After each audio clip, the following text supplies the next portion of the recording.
Hello and welcome to Bounty into Comics. My name is John Trent. I'm the founder and editor-in-chief of Bounty into Comics, and I'm joined by my co-hosts Spencer Bakuli and Donald Edmonds. How are you guys doing tonight? Pretty well. How about you guys? I am doing well. Just watched a lot of that Disney Investor Day. Yeah, right. We got Star Wars, Pixar, Marvel. I think we're going to focus mostly on Star Wars and Marvel here. Probably. And what we saw from that, I did find it really interesting that they saved Marvel for last, which I expected that because that's their big thing. Yeah, but, right. Star Wars was before National Geographic. So to me, that shows you where Star Wars is at in the pecking order, where Lucasfilm is at in the pecking order. It is behind. It's behind National Geographic. It's behind Disney Animation. I think. Or no, wait, never mind. I came in late. I was gonna say they just sandwiched Nat Geo between their starter and their ender, but then I remember there was a whole section I missed. Yeah, you missed Hulu and FX. Yeah. And then they did Lucasfilm, and then they did. I came in for partway through the Lucasfilm one. I came in for I think Rogue Squadron. Yeah, that was towards the end, I think. Yeah, it was definitely near the end. And then they did after Lucasfilm, it was Nat Geo, and then it was Disney Animation, I think. Yes. Or no, yeah, you might have been right with ESPN. I kind of tuned out because I was working on the Vader story. So I wasn't fully paying attention, and then I got back in like at the end of the Disney Animation, and then Pixar, and then it was Marvel. The transition from Pixar to Marvel was actually kind of funny. I like the guy. I did. Yeah, I liked that one too. Yeah, that was kind of funny. So let's kind of start with we'll start with Star Wars here. Top, yeah.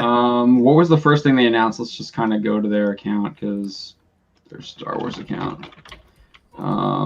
Yeah, I was at work when they were doing the Star Wars stuff, so I had to keep it down low. So we've got Ahsoka. First, yeah, they announced the Mandalorian spin-offs, which we kind of knew was happening. So we got Ahsoka. I already saw some people comparing it to like the new Doctor Who text. So I thought that was kind of funny.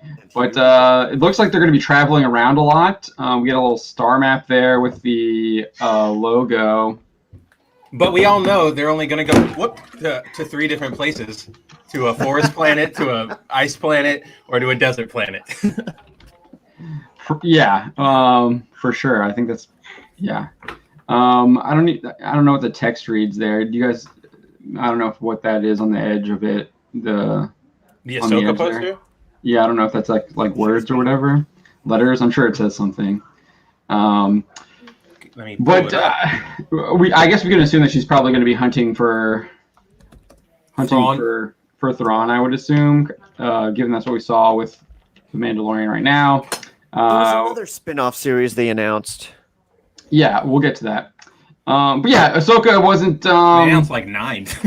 Yeah, they announced. There was a ton of stuff, but I wasn't really. We kind of knew the Ahsoka was coming. We had the rumors, but I don't know. I'm kind of indifferent to it. I mean, to Ahsoka, yeah, definitely. I mean, this kind of like justifies us doing all the rumor stuff.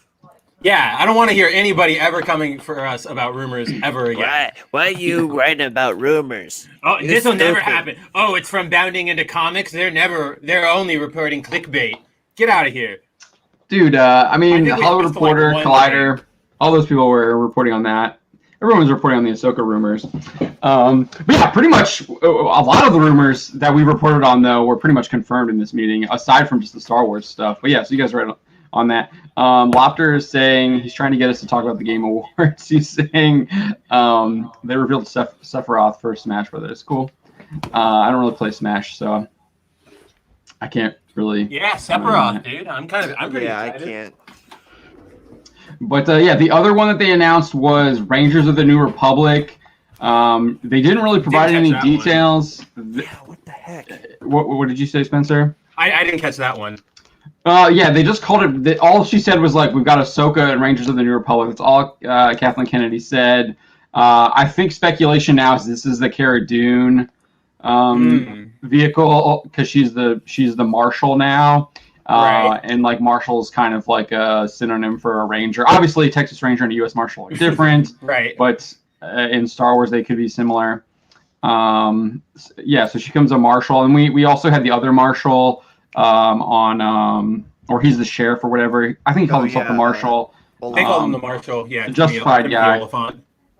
Yeah, Timothy Oliphant. So we might see him Boba. and Cara Dune teaming up.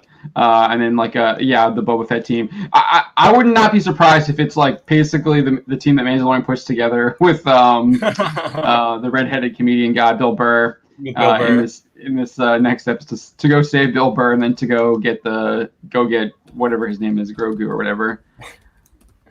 They'll just shift the Grogu plot into Ahsoka, and Grogu will get captured again. And they'll have to go rescue him. Yeah, well, maybe they can. Very disappointed. What's that, Don? Huh? No Bo-Katan show. Oh well, she might be in it too. Yeah. I also feel like Bo-Katan they had to test the waters more with that one than they did with like Ahsoka, because Ahsoka already had like a big, obviously huge following from being a main character. So I'm sure the Bo-Katan one's coming.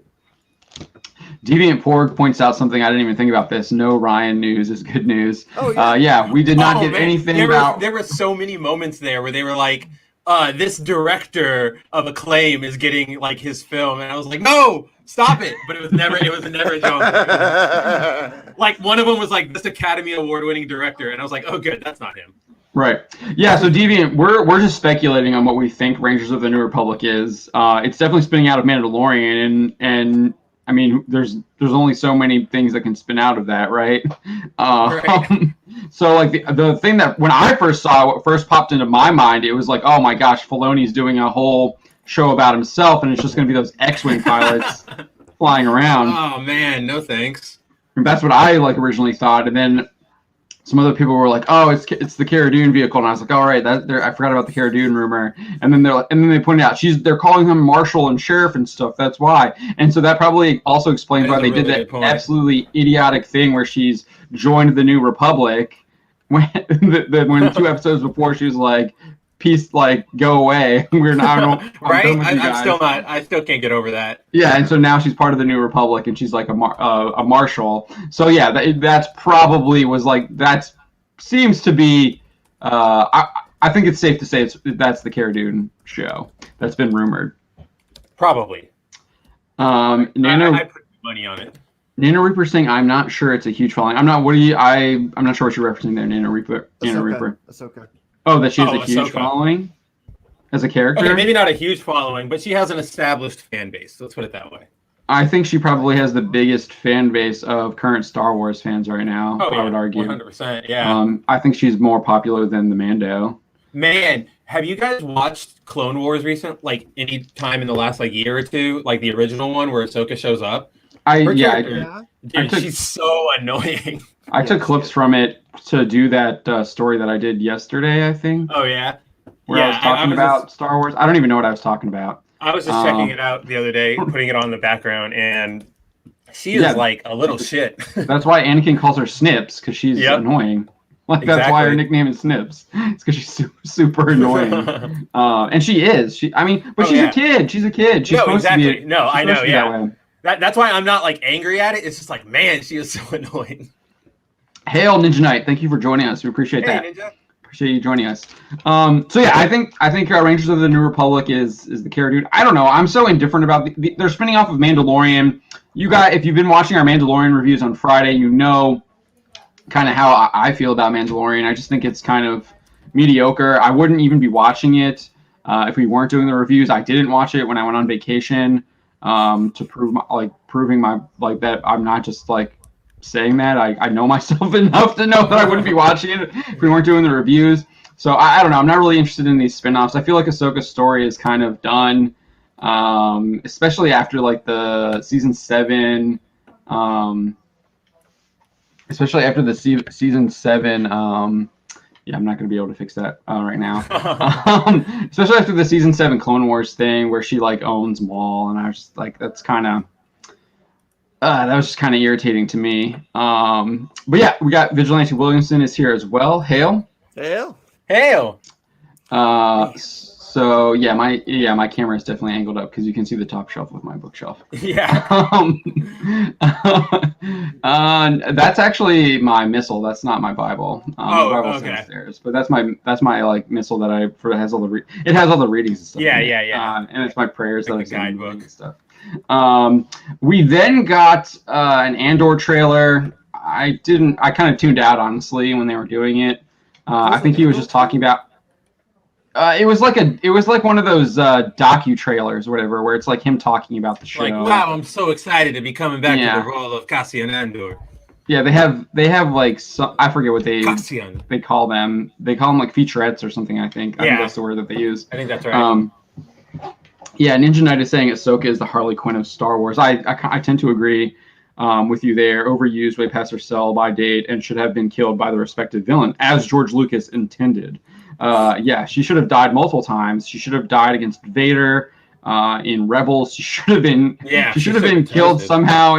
Like when Order 66 when it happened at the end of Clone Wars. And she actually did die during the Clone Wars too, and then her memory's erased, and Anakin's memory's erased, and I think who else is there? Obi-Wan is there. His memory gets erased when they're on the planet of the father, son, and daughter. So yeah, she's actually died twice and has somehow survived death. But yeah, I tend to agree with you there, Ninja Knight. That she should have died somehow during Order 66 or been killed by one of the Inquisitors or something like that. Or maybe, I mean, you could even just have her just die in like she's fled into some jungle planet and she gets killed by like a monster there or something like that. I did hear that. I don't know. What Deviant Pork is saying. The Andor show is written about. Yeah, they did talk about that. This is the Jason Bourne guy. I don't know, man.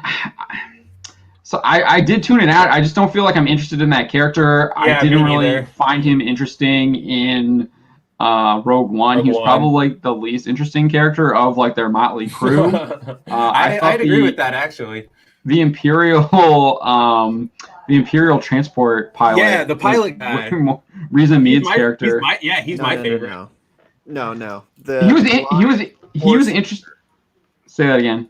The blind force user. That was the yeah. Donnie for sure. Chirrut Imwe. It's Donnie Yen. Chirrut Imwe and Baz. Is it Baz Malgus? I believe were totally the two best characters on Rogue One for sure. But I guess up so much stuff, but they didn't. I was kind of separating them because they're force people. I was kind of I don't know. I guess I don't really. Like a different level. They're in Rogue. They're on the ship, but I don't really consider them like part of the motley crew or whatever. I don't know. I just never thought about that. John De La Rosa saying not every tertiary character needs a sideshow. It's pretty lame. Thank you. Fan fiction. Well, that's not what Disney believes. Everyone gets a show. It's Oprah here. Yeah, I was gonna say it's Oprah. You get a show. You get a show. You get a show. Nobody even wanted you to get a show, but you get one. Yeah. So the Andor one, I have no interest in that. It's a prequel to Rogue One. I actually liked Rogue One a lot. I know there's some complaints about it. I really liked. It was good.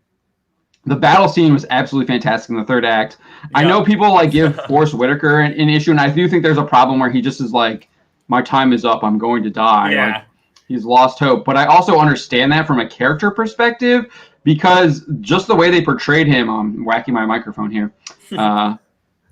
He was very just like they were really trying to show that the rebellion could have turned to the dark side as well.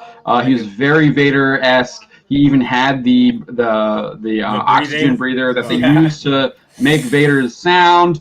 And he's super paranoid. He's got like the mind probe,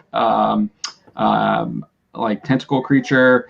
So I actually really like that. I know people criticize that, and I think that's a valid complaint. But I also understand why he feels that like he can't do anything anymore. But I hate that in Star Wars because you shouldn't like the good guy should never feel like defeatist, especially this guy. Especially his character is so stubborn that he is split from the rebellion to lead more like aggressive attacks against the Empire, and he's like really gone after himself. So for him to all of a sudden have this revelation that's like, oh, my time is past, I do get that, and I think that's just kind of bad writing. He should have gone with them and then been killed in the battle. I don't know why he didn't go with them. He's a warrior. He should have got a warrior's death.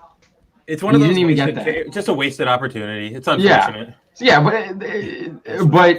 but yeah. So I do. There's a problem with that. But yeah, the Andor guy. I don't know. He's just he's similar to Whitaker's character, but he's killing people, assassinating them, which you would expect. They should be doing that. To take out Imperial leaders and stuff like that. JDA says, I want to show up the flying to be like Jabba the Hutt, like Din Jedi. Yeah, that actually would probably be more interesting than this Andor show.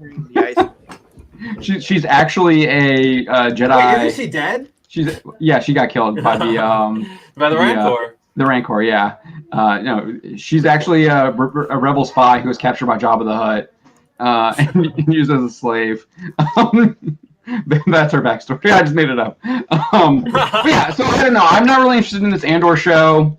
Maybe it'll surprise me. I did like the original Bourne movies. Really, I like the ones with Matt Damon are pretty good. The first and second one especially, and I like the third one too. That's when he's dealing with the woman who's the CIA agent, and she's actually kind of on his side and trying to expose the CIA for the corruption from within. So there's some possibilities there that it could surprise me. Did she really die? You never know. You never know. The who knows what the Rancor's digestive system looks like. Just like the Sarlacc pit, you can survive that somehow. It's the armor. It was the armor. That's how he survived it. Oh boy. It doesn't account for his exposed parts, but that's what they went with. Yeah. So the Obi-Wan Kenobi series, I wrote an article on this. This is where I just think is anathema to Star Wars. This announcement here. So I'll just read what's here on Twitter. It says Hayden Christensen returns as Darth Vader, joining Ewan McGregor in Obi-Wan Kenobi. The original series begins 10 years after the dramatic events of Revenge of the Sith, and it's coming to Disney Plus. And then in Kennedy's, when she was actually doing the making this announcement, she says that it's going to be the rematch of the century, implying that Obi-Wan is going to be fighting Vader again. And that completely contradicts what happens in A New Hope when Vader, he says, like, the last time I met you, I was the learner, but now I am the master. And he's like this, and he says like something about like the circle is complete, and so it's just it's gonna be just absolute. It doesn't work. Yeah. It doesn't work. It doesn't work. That's such an iconic line too. It's that's so iconic. That's like one of the most iconic moments of the original Star Wars, because then Obi-Wan says, if you strike me down, I will become more greater than you can imagine. More powerful than you can ever... Yeah, powerful than you can imagine. Yeah, more powerful. Yeah.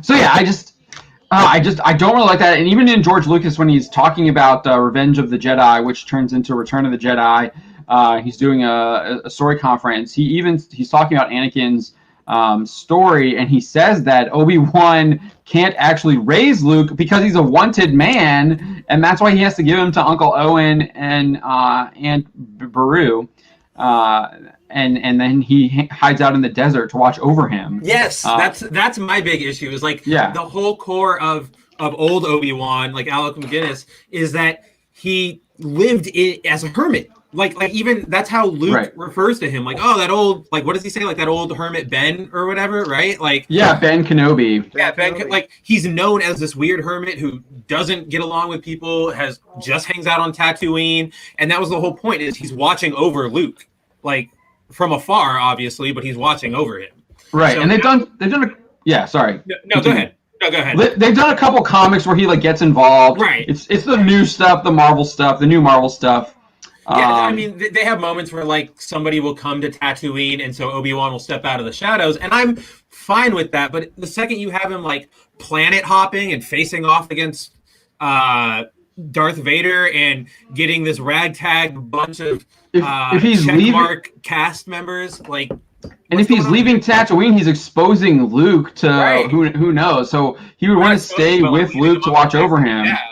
Yeah. And if he's going somewhere, Vader can track him, right? Like you would assume that Vader would be able to track him. The Empire would find him. Like Obi-Wan is like on the top of their list as one of the like most wanted Jedi out there. Yeah, he's literally Vader's like former master. The Emperor would want to ensure that like Obi-Wan, that either Vader kills Obi-Wan or that he kills him. So there's like no way for him to even like think about turning back to the light side, because he thinks that could be a way to get him back. Like you would think that's what the Emperor would be thinking. So I don't like this at all. Deborah Chow was even saying you found this art. I couldn't believe you found this quote from Deborah Chow, Spencer. Mm-hmm. Yeah. Great sleuthing on that on your part. Fantastic job. Really appreciated that. She's like, I couldn't even think about doing the series without bringing Vader. And she confirms that they're going to fight again. And I don't know. That's not Star Wars anymore. That's just you wanting to try and live off of the lightsaber fight from Revenge of the Sith that people liked. And it really just takes away from that original Star Wars film. It undercuts a lot of it definitely undercuts a lot of all the original stuff, and I'm not a fan of it. This is one of those cases where Don's cries of member berries applies pretty well, because that's the only reason they're doing this. It's exactly what it is. That's all it is. It's all about like, and we're gonna get Hayden Christensen back. Well, is he gonna be? We're not even gonna see him. He's gonna be in the suit. No, in the Vader suit. They'll give him some sort of like cyber half robot human look for agility or something. I don't know. No, Revenge of the Sith. He's in the suit at the end. He's like, no. I know that. I know. This is Disney we're talking about. Who knows what they're thinking of for merchandising? They're gonna turn him into the guy from SWTOR, that they marketed in the beginning of SWTOR. The Sith that kills his master when they invade. What is his name? There's a really good cinematic of it, and then he becomes like the head. He becomes like the head. He's got like the half mask. You can see his face or whatever. Mm-hmm. Yeah, I can see them doing something like that. And then so he's so that's what they're gonna do. Right there. And then he fights Obi-Wan, and then he has to wear the full mask again, or something like that, because like Obi-Wan scars him again or something. Yeah, it's a bad idea. It's totally member berries. Or are they going to have like Obi-Wan start having dreams of Anakin, where he's really just like force projecting Kylo's style into Anakin's mind, and or Anakin is projecting into Obi-Wan's mind, so that's why he starts.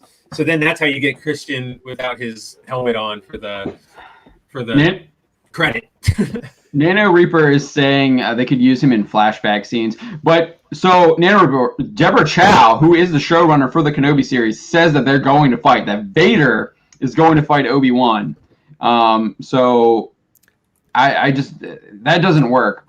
Roof Korean is saying Doomcock was right there, rewriting, deconstructing the first two trilogies. Yeah, they've been doing that for a while. Ever since they've got their hands on Star Wars, they've been doing these little. Rogue One is, yeah. Even though it was good. Rogue One doesn't really. Rogue One fits in. I feel like it doesn't really change anything. Question: I think they'll get James Earl Jones back. He's narrating the Bible now, so he's still doing narration. Yeah, and he's still doing stuff like that. Yeah, he was in Mufasa and Lion King. Mm-hmm. So I'm sure they've got him. Doesn't matter. They've got another guy who does it on Rebels. So he doesn't voice him on Rebels. They've got another guy who does it. I think he's done it a couple times. They got another guy who does it. The guy that they have that does the Emperor on Rebels is really good too. He sounds exactly like what's his name, Ian McDiarmid. I can't remember the Rebels voice actor. So, but yeah, I don't know. James Earl Jones' voice is just really iconic, especially as Vader. They had him back for Rogue One, right? He did the voice for Rogue One. They had him back. So, and you could tell it was like so different because he's older now. Yeah, so I literally have no hype for Obi-Wan. This will be a show I'll watch to crap on. Along this along with what we heard about the casting call, yeah, it just pretty much kills any interest in an Obi-Wan show for me. Yeah, I have no interest in this Obi-Wan show. 10 years after it's on YouTube. 10 years. So Luke. What's the time frame between So it's 8 years before Luke. It's 8 years before Luke fights, right? Because he's 18. Yeah, 8 years before ABY. So this kind of proves. BBY. This proves that that a young Luke is gonna be in the show probably too, because we did those rumors with the casting call that you'd have a young Luke. I don't know, Ruth Korean. We did that one interview. Lucas seems pretty content that he sold it. I think he's noped out. He's moved on. Like he'll show up on set and be like, "Oh, this is really cool. I like this," and I don't know. I feel like he's pretty much happy with where he's at in his life now with his family and then doing his museum. He's just floating on money. He doesn't need to come back. Maybe though. I mean, he did say. I mean, he was obviously pretty unhappy when he called them white slavers, and he was pretty short about how he did not really like Abrams' Force Awakens. He's like, it's unimaginable. I forget what he said. He's like, he basically said it was unimaginative. Paraphrasing, he's like, "There's nothing new. It's the same," and he just retread, which it is. Force Awakens is a complete retread. The Bad Batch. I actually thought this looked pretty cool. I liked that. It looked pretty cool. It looks like they're actually going to become part of the Empire. Oh. Yeah, that looked like the beginning of the Empire, the transition from the Republic to the Empire. Yeah, and it looks like they're going to stay with the Empire. Because remember, they don't have the chips in them, right? I think they're different because they don't have the chips. So that actually looks pretty interesting. I feel like the Bad Batch definitely has so in the comics they introduced this. He was like this what was his name? I didn't like that he used I think he used some kind of lights. I didn't like that he used the lightsaber because I don't think he should have been using a lightsaber. But they have this stormtrooper who leads this elite stormtrooper squad. That's actually they don't mess around. They get the job done all the time. It's like Scar Squadron or something like that, or Scar Squad or something. Oh yeah, dude, the one guy is totally a Rambo ripoff. He has the red bandana and everything. I'm not against it. They had him in the Clone Wars, the most recent one. Someone gave us a down. They probably didn't like that we were commenting about how we were uninterested in the Ahsoka Tano and yeah. Well, I don't know, but I feel like Ahsoka more than Obi-Wan. I feel like there's legit complaints with Obi-Wan, whereas with Ahsoka we're just dude, she should have died, and it's her time's over. Maybe it was Obi-Wan. Who knows? But thank you for the downvote. We appreciate the engagement. But we would if you want to upvote, please do so. Yeah, I thought the Bad Batch looked pretty cool. It looked interesting. There was a lot of action. The animated Star Wars stuff has been pretty solid, so I'm up for it. Rebels was good. Clone Wars was great. Space whales, bro. Well, yeah, I didn't say it was all fantastic, but it's all been pretty good. And Force wolves. And time travel. Yeah. There's definitely issues, obviously, but there are some really good things. This is what I don't understand. I can't believe they're not doing anything with this. I feel like this is probably the hidden gem in Clone Wars, and that's the Night Sisters. Yeah. Especially with their focus on women and all that stuff. I guess they don't want evil ones though, right? I don't know. Yeah, can't have evil women. Yeah, you can't have bad ones. Maybe that's what we'll get to. Maybe that's what Headland's story thing is called, the Acolyte or whatever. They describe it as a mystery thriller that will take viewers into a galaxy of shadowy secrets and emerging dark side powers in the final days of the High Republic. So that could be the rise of Mother Talzin or something like that. Something like that, yeah. Because she was able. I think she was rivaled the Emperor in attunement with the dark side, but I think he defeated her. If I remember, I'd have to go back and watch. But the Night Sister stuff is actually pretty cool in I like those storylines. Especially how they empower Savage, and then they soup up Savage Opress and then Asajj Ventress. Roof Crane says his wife made him retract his negative statements. For the record, that is the only reason he stopped trashing the mouse. Who's he talking about? Oh, Lucas. Okay, yeah. I haven't seen that. Send me a DM on Twitter with that information. I haven't seen that. This is something that you seem to like when we were first watching it, Spencer. The Visions, which is the anime short films from Japanese anime creators, and it looked beautiful, absolutely gorgeous, which is what you expect from Japanese anime. But my only concern is that they're just animating, and it's going to be trash like Western storytelling. I think it's going to be more of a thing like the Animatrix and Batman Gotham Knight was, where it's just going to be these standalone stories. And I hope that what they do is just give them leeway and say, all of these are non-canon, play with it how you want, have whoever you want fight. They're non-canon, go for it. Spencer, that's the the rule. No! If it's popular, it'll become canon. Well, then they can deal. Then we can have what's his name, Chuck Wendig, deal with that 10 years down the line when they want to canonize it. But at least I know that's the joke. That's the joke. But at least we would get this super cool set of shorts, which is really what I don't care what story it is. I just really want to see anime lightsaber fights. If it's as good as Castlevania Season 1, then that's a possibility, because the writing on Castlevania Season 1 was really good, and then you had the excellent Japanese animation for that. Season 2, I don't know how much of a focus on writing there is going to be. I really don't. I really think it's going to be more like the Animatrix and Gotham Knight, where it's just this self-contained short story for that. They're calling them short films. Then on Twitter, they're calling them short films. That's what they called all of them for Animatrix and Gotham Knight, because they're like 14, 30 minutes. They're like so longer. You think it's something similar to, like, what was it, Love, Death, Robots? Yeah, or something like that? Yeah. Okay. I definitely think it's going more that way. I don't think. I think what's going to happen is they'll start non-canon, say have your free range, go do whatever. We'll get these stories, and then it's like what Don said, because it'll be popular.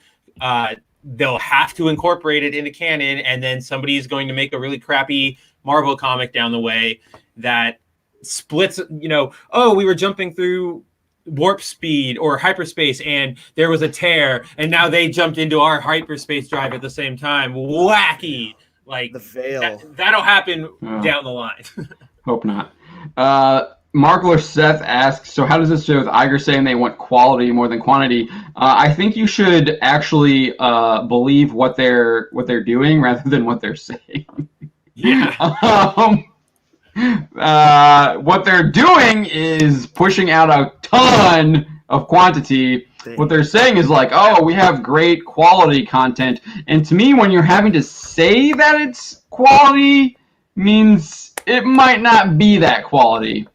I don't know. To me, that just sounded like standard corporate speak. You're not going to say, you're not.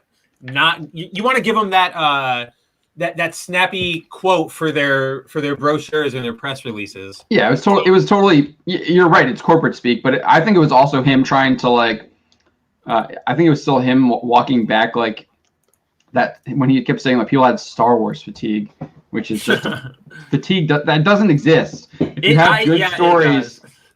have good stories, the people will keep watching it. Well, but that's the problem. There aren't good stories, so the fatigue is here. Yeah. Well, the way they were describing it, fatigue, is that we were just putting out too much Star Wars stuff, so that's why people didn't go see Solo. No, it's because it came out with The Last Jedi, which was absolute trash, and no one wanted to see anything after that. Yeah. Content, just that's the answer. So this might be the most concerning from the Star Wars announcement here, though, is this Lando Calrissian story, which I think Mikey Sutton scooped this like a year ago, and we ran it on Bounding.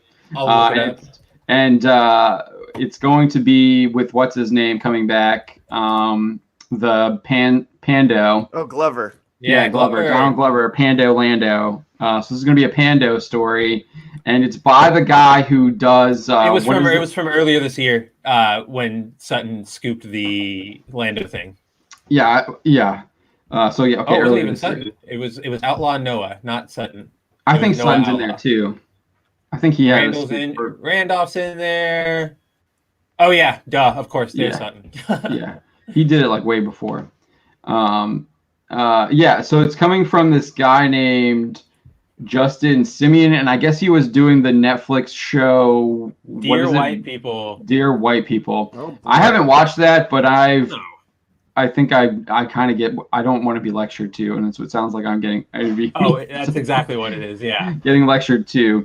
We didn't even get any. They didn't even show anything for that. Was there even a? I don't even think they had a teaser for the investors. I think it was just the Pando Lando show is coming, and it's by the Dear White People guy. There was no teaser for him. Yeah, you're right. But that's probably the most concerning because it's already woke with Pando Lando, and it's coming from a guy who's does woke stuff. So it was almost insulting the way Kennedy introduced Lando and was like, he's the most suave guy in the galaxy, and we really like him. And then it's like, but now we're gonna have him have a show by the Dear White People guy. It's just like, dude, So it makes me so upset. It's such a waste of a perfect casting to make him this version of Lando in these stories. Such a waste. Nano Reaper is like, robosexual Lando, hide your astromech droid. What they could have done, instead of Glover, bring back Billy D. And do an old man Lando story? An old man Lando. No, because then you're involved in sequel trilogies. Well, then you have to have Luke, because he's working with Luke to find the stupid dagger on party desert planet. And also, like, Billy D can barely walk nowadays. Like, I don't know if you really want to put him into a full acting role show. Yeah, it's like Samuel L. Jackson. Yeah. Yeah, dude, he does reprise. He does do his voice. He did do his voice on Rebels. Oh yeah, no, I mean, obviously he still shows up, but he's always got that cane. It's like he commented about how he sat down a lot during filming because he didn't want to hurt himself. I don't know. I feel like at that point you don't put somebody into the main role of a supposed action show, especially if the leaping off point for that show would be him exploring the galaxy with this with the stormtrooper gal. They decided to bring that storyline back in Rise of Skywalker. Yeah, anything with Rise of Skywalker attached to I just should be avoided. Yeah. Yeah, the only if you're gonna do something like that, it would have to be a Lando show after, directly after Return of the Jedi, and maybe he goes back to Cloud City, and it's kind of like a House of Cards style show or something like that. Where he's managing Cloud City, maybe trying to expand his empire into other systems or something like that. That could be that would be something I think you could do. Or he just decides to give up on Cloud City and he's actually back to gambling and smuggling and finding unique ways to get around the New Republic's authority. He's just outside the law. He's just kind of outside the law or something like that. That could be interesting. Cool. Yeah. Cool stuff like that won't ever happen. I don't think. Of course not. So the next one was Leslie Headland's The Acolyte. I think when they first did this was it's supposed to be live action, right? I think so. The title piece, to me, it looked very animated. Felt animated to me. And I also feel like this might be, because there was a rumor that there's the High Republic animated show that's supposed to coming out, and they confirmed that this is set in the High Republic. So it says it's in the final days of the High Republic era with emerging dark side powers. So it's called The Acolyte. I don't know. I don't know. I do want to see something with the Night Sisters, but I don't know. I also do want to give Leslie Headland the benefit of the doubt. I know she said all the woke stuff in those interviews that we covered and all that. She was angry at the white women at the top and all that stuff. But she did give that one interview where she actually seemed legit. But you give the benefit of the doubt, I guess, until I don't know. I feel like I'm being a hypocrite now because I shouldn't be giving her the benefit of the doubt. I'm not giving dear white guy. I'm not giving dear white people benefit of the doubt. I shouldn't be giving her the benefit of the doubt either. Well, it's there's a difference in giving the benefit of the doubt to a guy that played Joker in Dark Knight, right? The Dark Knight. Heath Ledger. benefit of the doubt, he was a heartthrob for a whole bunch of teens. How could he play the Joker? He played brilliantly. That was a good benefit of the doubt. Leslie Headland taking a crap on fans, not knowing what the heck she's doing with Star Wars. That's a different kind of benefit of the doubt. That's a bit of a stretch. I don't know. I don't think she's taking crap. I don't know if she's taking a crap on fans. It was more she was just kind of preaching woke talking points in that one interview that she was in. And she was like blaming white women at the top. But yeah, I guess that usually coincides. If you're doing stuff like that, you usually start crapping on fans. But she did seem to have she seemed to have a respect for Star Wars in that one interview. So I don't know if that was just her doing PR to try and following like Favreau's footsteps that we saw, trying to reach out to a lot of folks, get some goodwill that I feel like the brand has lost. It could be that too. So I don't know. I guess that's kind of why I'm giving it the benefit of the doubt. I felt like she was pretty respectful. She did kind of imply that Rian Johnson was a heretic, Star Wars heretic. So she recognized that his movie was extremely divisive. She at least recognized that in the interview, and I think that's probably why I give her the benefit of the doubt. YouTube me is saying Leslie was completely ignorant. Oh, hey, I'm not YouTube. sure. Yeah, and sorry, YouTube me. I was thinking buddy. Joaquin for a second. Oh, don't worry. I forget names all the time, dude. There's so many. We're dealing with Hollywood. There's so many celebrities and stuff we got to keep up in our noggins. It's okay.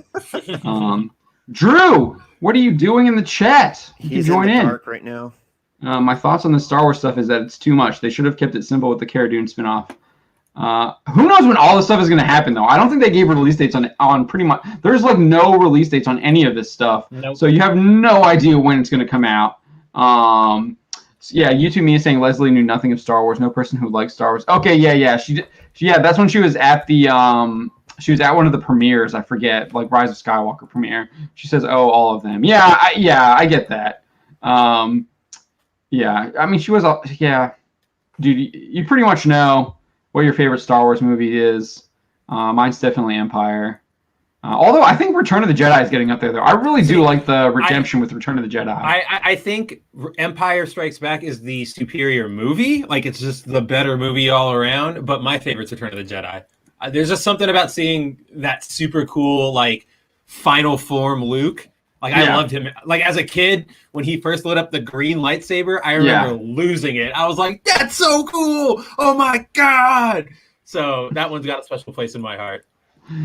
The more I reflect, I feel like, and the more I cover Star Wars, the more I respect Return of the Jedi, especially that end scene with Luke and Luke's like end story is so good. But I don't know, dude. There's Empire gives us Lando. Empire gives us that that Boba Fett scene. Yeah, we get Boba Fett, we get Luke training, we get learning about the Force, we get the awesome battle at Hoth. We get the Dagobah swamp tree. Where he cuts off his head and it's him. Whoa. In the cave. Yeah, we get the chase scene with the Millennium Falcon. We get through the asteroid field. There's so much cool stuff. We get the rebels losing. I think that's a pretty cool like twist. Like, you don't really see that in a lot of movies. You don't see the heroes lose. But in the very beginning, they get blown away. And then Luke gets his arm chopped off. Return of the Jedi down. Oh, and then the Wampa. The Warring Bears. The Tauntaun. The Ewoks. The Ewoks. That brings it down a bit. I don't know. They fit in with Star Wars, I feel like. I've always thought that too. I've never really had a problem with the Ewoks because they just felt like an alien race to me, but maybe that's because I was a kid, obviously, when I first saw it, so I wasn't as cynical. They're definitely comedic. Comedic. There's definitely, I really like Luke's story, Luke's arc in Return of the Jedi. But dude, Empire, there's so many cool things in Empire. Like I know this is like cheesy, but like even the line where like Leia's like, "I love you," and Han's like, "I know." That's just like. It's so iconic, and then you get the Vader reveal that he's Luke's dad. That's was such a huge twist. And Luke loses the blue lightsaber that was like his father's, and it's all symbolic, but then it magically reappears in Maz Kanata's bar in like 5 years. Yeah. So the Acolyte, I feel like the description of it is probably the most intriguing to me. A mystery thriller that will take viewers into a galaxy of shadowy secrets and emerging dark side powers. That actually is that speaks to me. I always liked. I play in SWTOR. I primarily played the Empire side, the dark side with the Siths and all that. I found that more interesting. I did obviously switch just because I could, and I played a commando. I had a commando. I never got into the Jedi stories, but yeah, I think that's it's a really interesting like one sentence concept that I want to know more about that.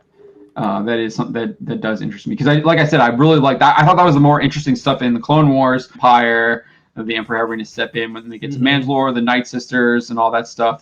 That stuff was really interesting. I'd love to learn more about the dark side. And I always found that interesting in SWTOR as well.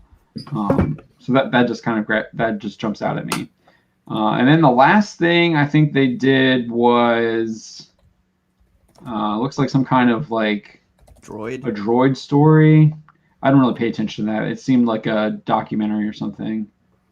Oh no, it was supposed to be some sort of new adventure thing. I kind of tuned out for that. I don't really care. A new hero guided by R2D2 and C3PO. Is it BB-8? Because I don't need to see him again. It's probably It's probably going to be who knows. I mean, the only thing I can guess with that is that it's going to be like a human character or like an acted character, and it has to take place after Rise of Skywalker. So then I don't know, they just lead them in taking over the legacy. Even I'm bored trying to think up what this is going to be.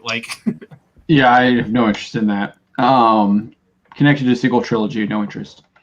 Yeah. So then they talked about, they gave a brief update on Taika Waititi. It was basically the dude's writing it. So yeah, he's doing it. Who knows when that's coming? And then Patty Jenkins. They didn't even actually show this, but I know that was weird. With Patty Jenkins rollerblading, goes to her car, puts on a rebel pilot suit, and then walks over to a jet. Which I wonder if that's the fighter X-wing. jet that It's an Disney. X-wing. It's It is an X-wing. Yeah. Okay. Yeah. But no, because that's the same thing, John.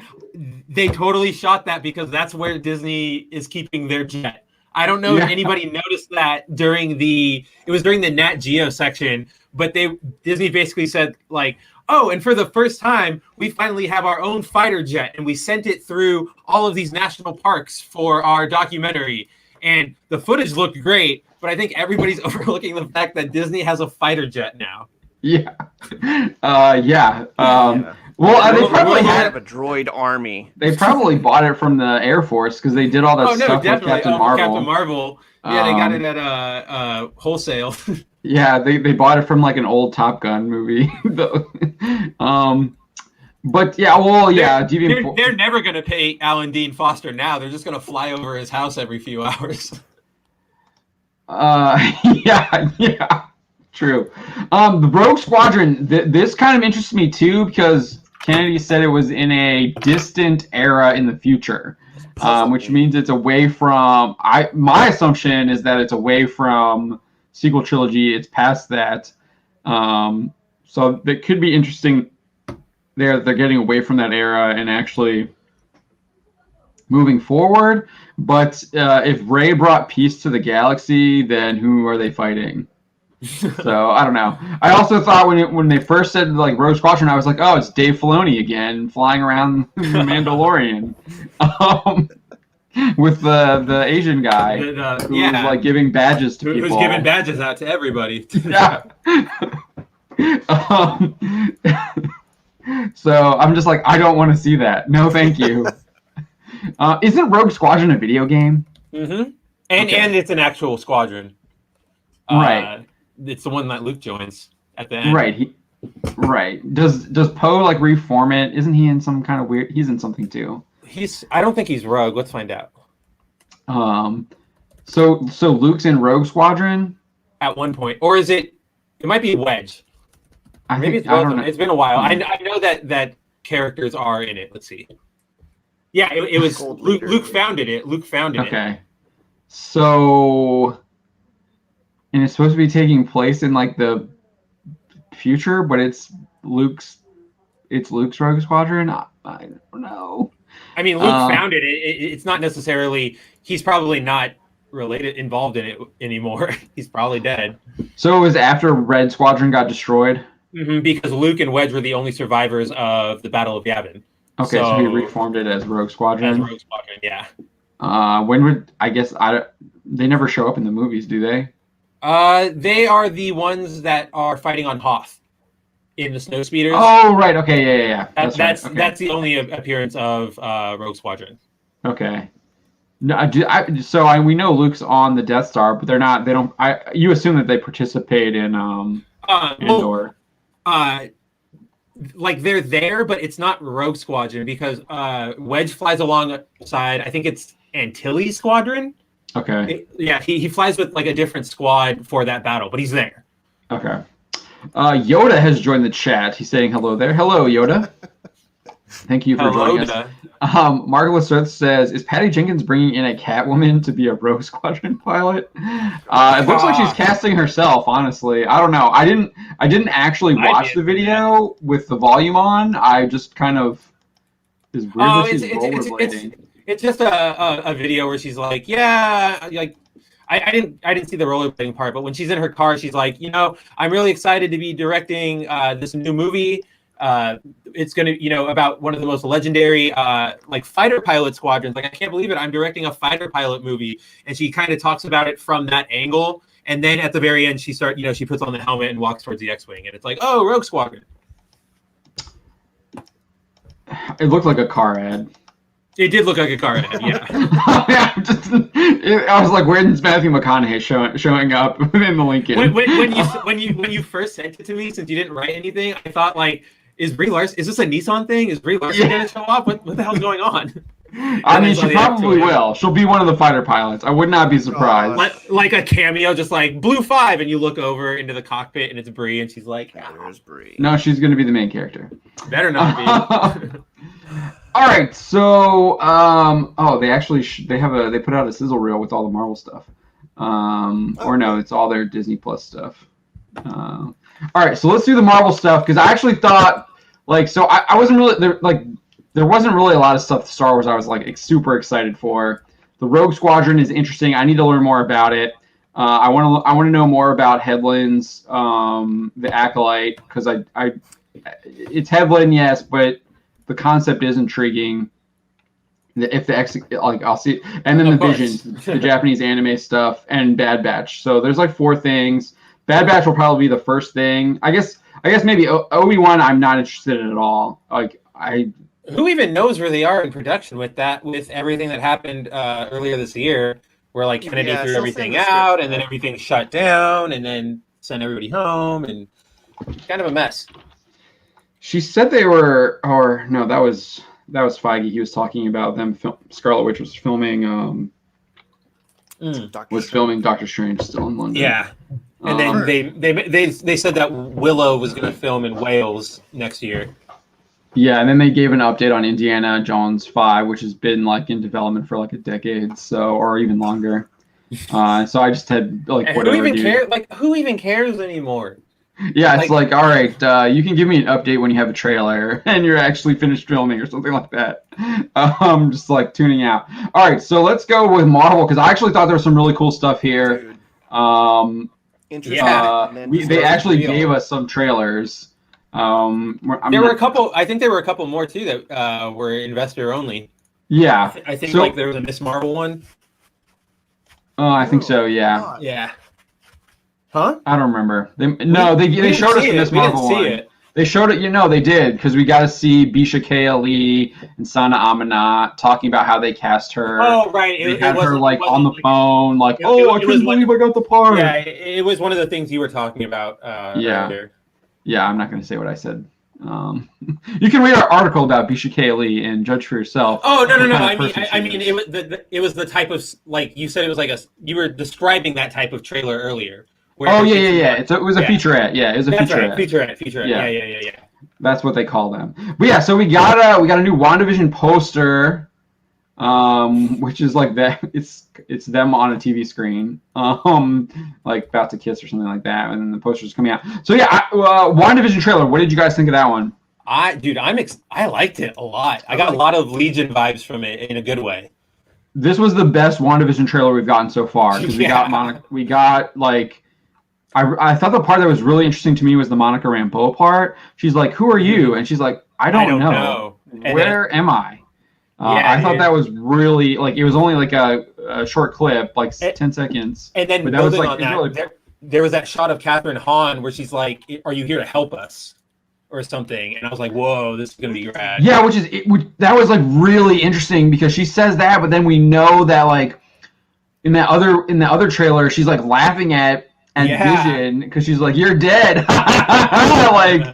like what's going on with her? Is she like playing stupid in that? Or is she like brainwashed? Trailer? I don't know. It's gonna be crazy. Yeah, and I like there was another part in this new trailer that was like really cool too, because you saw her messing with the Mind Stone. Yeah, you saw Wanda messing with the Mind Stone. Big shot of the Mind Stone. So the Mind Stone still exists, or she created it. Ooh, dude. She might create it. She created a new one, maybe. I don't know. Maybe she was messing with the Mind Stone. Maybe she was created from the Mind Stone. Stuff. Maybe that's our X-Men link. Wow. I gotta see this. But yeah, so that was. I thought that was like. Say, what were you saying, Don? I'm saying my curiosity is off the chart here. I gotta see what the hell this. It's weird enough where I'm intrigued. And raises too many questions where I'm just like, what? And the questions don't contradict with what's happening, with what has happened. Right. No, yeah. So I was like, there was something else they say, like she's like they're having a conversation, her and Vision, and he says something like, "We're real," and then he's like, "Then let's defend, like this is our home or whatever, and it's real. Let's defend it." And I thought that was like, holy crap, like she's like totally bought into whatever, like if she's created this pocket dimension, she's totally bought into it. So I thought that was like really interesting too. I really liked that. Cool, I liked that shot too of her like taking off and like flying at the enemies. Like I thought that was a really well shot. Yeah, so I thought that was, I thought this looks really good. I'm definitely intrigued. I liked we got all the different like sitcoms and stuff. I thought that it looks like there's going to be a good mix of humor along with the drama. So yeah, I'm really interested to see what happens with WandaVision. The casting looks great. All the interactions with the characters that we've seen so far look really interesting. Like we said, like we're just talking about it, like these little tiny clips that they give us, and you're just like, whoa, what's going on? Like, and because they're drawing you in with just their conversation, right? And that's pretty good.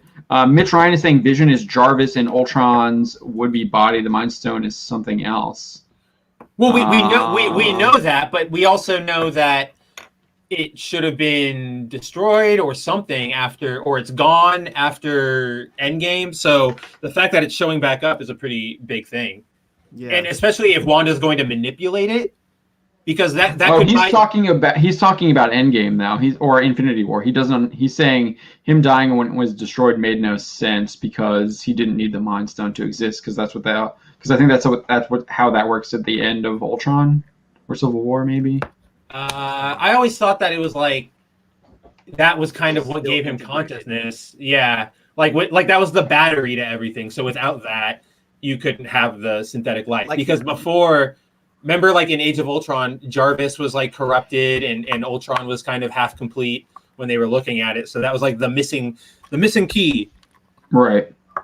YouTube Me says WandaVision looks like a Joss Whedon movie with an Edgar Wright soundtrack directed by Lucille Ball, which is actually pretty enticing. I was gonna say that sounds pretty good. Yeah. WandaVision. I think.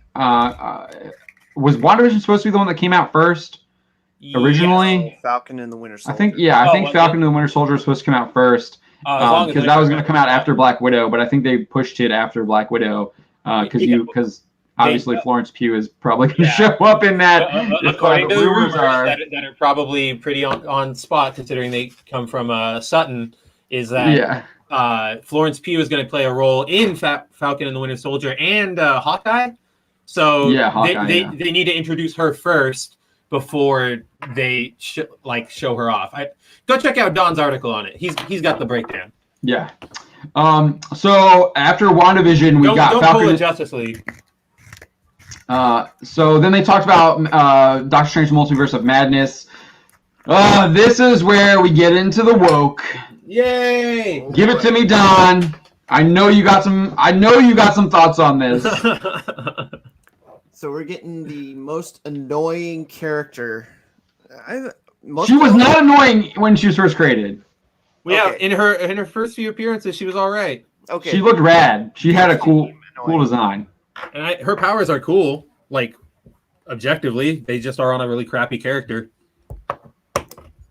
Chavez. All right. Go, Don. Go. Yeah. All right. So we are getting America Chavez for Doctor Strange in the Multiverse of Madness, confirmed by Kevin Feige himself. We got a number of articles about this on boundingintocomics.com, and ultimately what we're proposing is that America Chavez is one of the keys to unlocking the multiverse in that movie because of her ability to smash through realities. And she's not even from 616. No. Nope, she's from weird lesbian land. And I'm not even saying that derogatorily. That's like her entire universe is full of like lesbians who can reproduce. Like that's what it is. Yep. So there it is, folks. We're getting She's probably one of the wokest characters at Marvel right now. When she was originally conceived, she wasn't. She was actually looked like I think she was conceived in like the early 2000s, but she was like a rad 80s character. Almost the design was. With the outfit she actually and everything. Yeah, she actually had a pretty cool design. Mitch Ryan says that she's from a place called Utopia. I think. I don't know, or maybe he's talking about deviant porn. What channel you're watching? But no, yeah, that's hugely concerning with America Chavez showing up. I do find it interesting that Ejiofor is coming back. It sounds like he might be playing a significant role. So we'll see what happens there. Because I was casting announcement, Chavez is going to have a significant role too. Oh, for sure. He made a point to point that out. Pointed it out. Chavez is more woke than Trailblazer. I don't know. Trailblazer doesn't exist. Yeah, we haven't seen her. She's only in a video. She's only in a YouTube video and in an article on Marvel.com. She has never made it to print yet. She's not in the comics. 6 weeks, everybody. It's been 6 weeks. I'm counting it down. Because Magic was just in New Mutants, and they haven't introduced mutants yet. And we did not get an X-Men. Did not get an X-Men update. But we got the four. We got Fantastic Four. Yeah, but there's no X-Men. X-Men is Marvel's bread and butter. X-Men is nobody. X-Men is just so. I didn't even hear what you said. Marvel. Yeah, what he's showing is Professor X. That was an animated series, wasn't it? Looked like it. 90s version. Professor Okay. Oh, beautiful. Oh yeah, there you go. Joe Juice. Dude, I love that. I love that chair. That chair is so cool. Trailblazer is too big not to exist. I don't even think Trailblazer is the wokest character on that team. I feel like the Snowflake character is woker than Trailblazer. Yeah. In Safe Space, yeah, they're totally like way more woker than Trailblazer for sure. Like their names are Snowflake and Safe Space. If anything, Trailblazer was just lame. Like super fanny pack. Cool. Yeah, with a magic backpack. She's like a Walmart version of Dora the Explorer. Yeah, for real. That's the perfect way to put it. And she could pull Walmart out of her bag. Yeah. All right. So that's hugely concerning. and they're saying that the film ties to WandaVision and the next Spider-Man film, basically confirming that Spider-Man is multiverse. Yep. Which was very apparent with all these rumors that have been going on with all of these characters coming out. We've got it all up there. Yeah. Bounding into Comics, the producer of various rumors that turn out to be true. We report on the rumors. Yeah, we're usually not the source. We are the source on some of them. Our Superman, we got some Superman stuff. We got some Dune stuff. Piece. We got some Wheel of Time. The One Piece Netflix script. Was ours. One Piece. Yep. So we got some stuff up there, but for the most part, we're reporting on what other people are reporting on, and they seem to be pretty accurate. Like Mikey Sutton, as much as people want to crap on Mikey Sutton, the dude has been like he's been pretty on point. Yeah. And like it's easy to say too, like, oh, like you could have guessed that these characters would have shown up, but then you also get Mikey like saying when they're going to be announced, who's playing them, like what, like he gets pretty accurate on them. So I don't think he can be written off. He's not 100%. Like he got the She-Hulk casting wrong, but I'm also sure that like with the revolving machine that is Hollywood and just productions in general, things are going to change. Things are going to, not make it to everybody at the right time. So the fact that I'd say, his track record puts him on one of the more reliable ones. Yeah, no, for sure, 100%. I mean, that's why we cover him. I mean, I think we've been covering him before he was even doing his website. We've been covering him before I was covering him when he was just leaking. He wasn't even a known entity. He was the source for TiVo towards the long box. So we've been covering him for a while, and he's been pretty right on a lot of stuff. Marvelous Seth is saying the patriarchy is the chief villain of the new Warriors. Yeah. Roof Crane is saying, I don't want people to think we don't. For what it's worth, Melody Hobson is black. I believe the statement about her asking George to apologize was an Iger's book. Okay, yeah, that's probably, I'm not buying his book, so if it's on Reddit, I'll find it. I'm not buying that guy's book. All right, but so the next thing we got was Falcon and the Winter Soldier, and this badass looked really good. This was probably like the coolest thing from the Investor Day for me. I really loved, like, I know you were making fun of him jumping out of the the helicopter or whatever, the plane, whatever he was in, and then he deployed his wingsuit. But the way they shot him flying through the canyon and stuff was so cool. That entire thing was super cool. My thing was when you have those sort of scenes, like Captain America did it. I think it's in. Yeah, he does it. Is it Winter Soldier?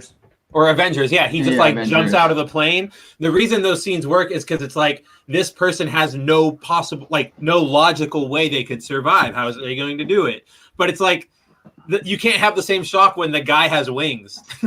I mean, they did it in Iron Man does it in Avengers 2. When I say 2, TOO, when he goes to fight Thor, he flies out and he leaves Black Widow and Captain America in the plane. But nobody was shocked at that. Nobody was like, "Oh my God!" Going, what? I didn't feel like Winter Soldier was shocked at it. I thought he was just like show off. Like, I can't do that. Okay, maybe he was like that. I read it the other way, but I'll watch it again because I read it the other way, but it could easily have been that way. Yeah, I just felt like he was like, "Oh, you show off! Like, I gotta stay in here, and you're gonna go fly through the canyon and this cool stuff." I thought that was really cool. I thought it was cool too. It obviously looked like it was done with a drone, maybe, but holy crap! Also, did you guys see cool.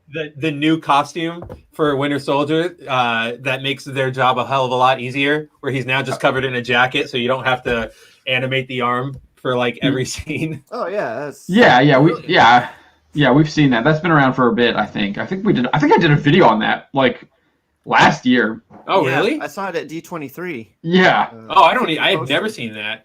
That's I remember the poster, but I thought that was just a shot. I didn't think that was going to be his suit. Oh no, there's been like set photos and everything of him. Yeah. I haven't seen those. Wow. That, yeah. But no, I'm gonna have to watch that trailer again because pretty much like I only remember the second half of the canyon shot, and it was just like so freaking cool. And I just thought I really loved the way it was shot. I loved him like moving through. It felt very Top Gun to me, but it was just like a solo guy with his wings out. Independence Day. Yeah, Independence Day. Yeah, I got that vibe with the canyon and stuff. Yeah, so that was I thought that was really cool. I'm definitely going to be watching the Falcon and the Winter Soldier, and I like that's high up on my list. You know what's March funny? 19. Last night we were talking about, remember getting excited about things? You kind of missed that. Yeah. I was, dude. I was intrigued by WandaVision, but then I got the Falcon and Winter Soldier trailer, and I was like, whoa, this looks good. It looked really cool.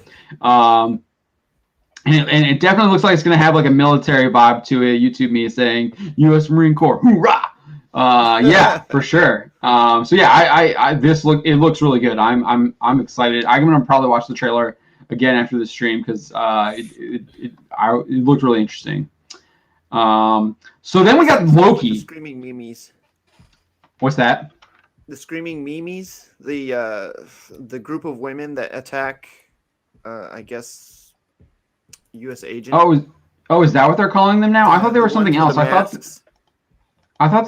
thought we did a story on them, and we thought they were someone else. They were like this. No, we did the story. It was gosh, what was the lady's name? She ends up being like one of the.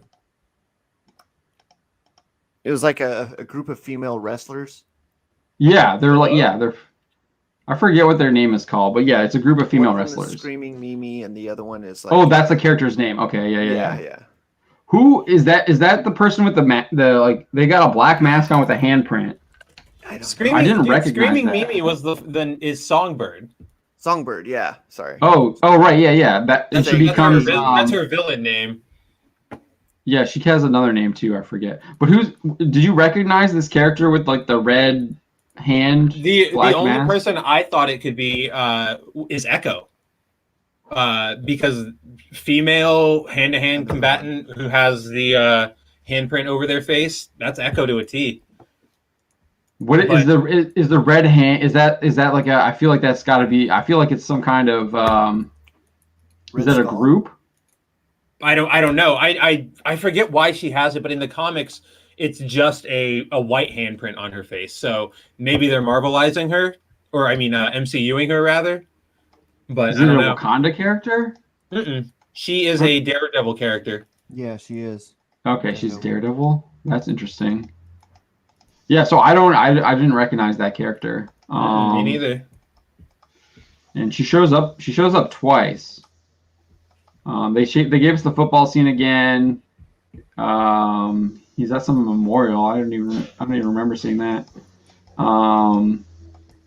Yeah, it looks like she's putting it on like as a mask, because you see her without it, and then she's putting it on, and it looks like she's doing a robbery or something.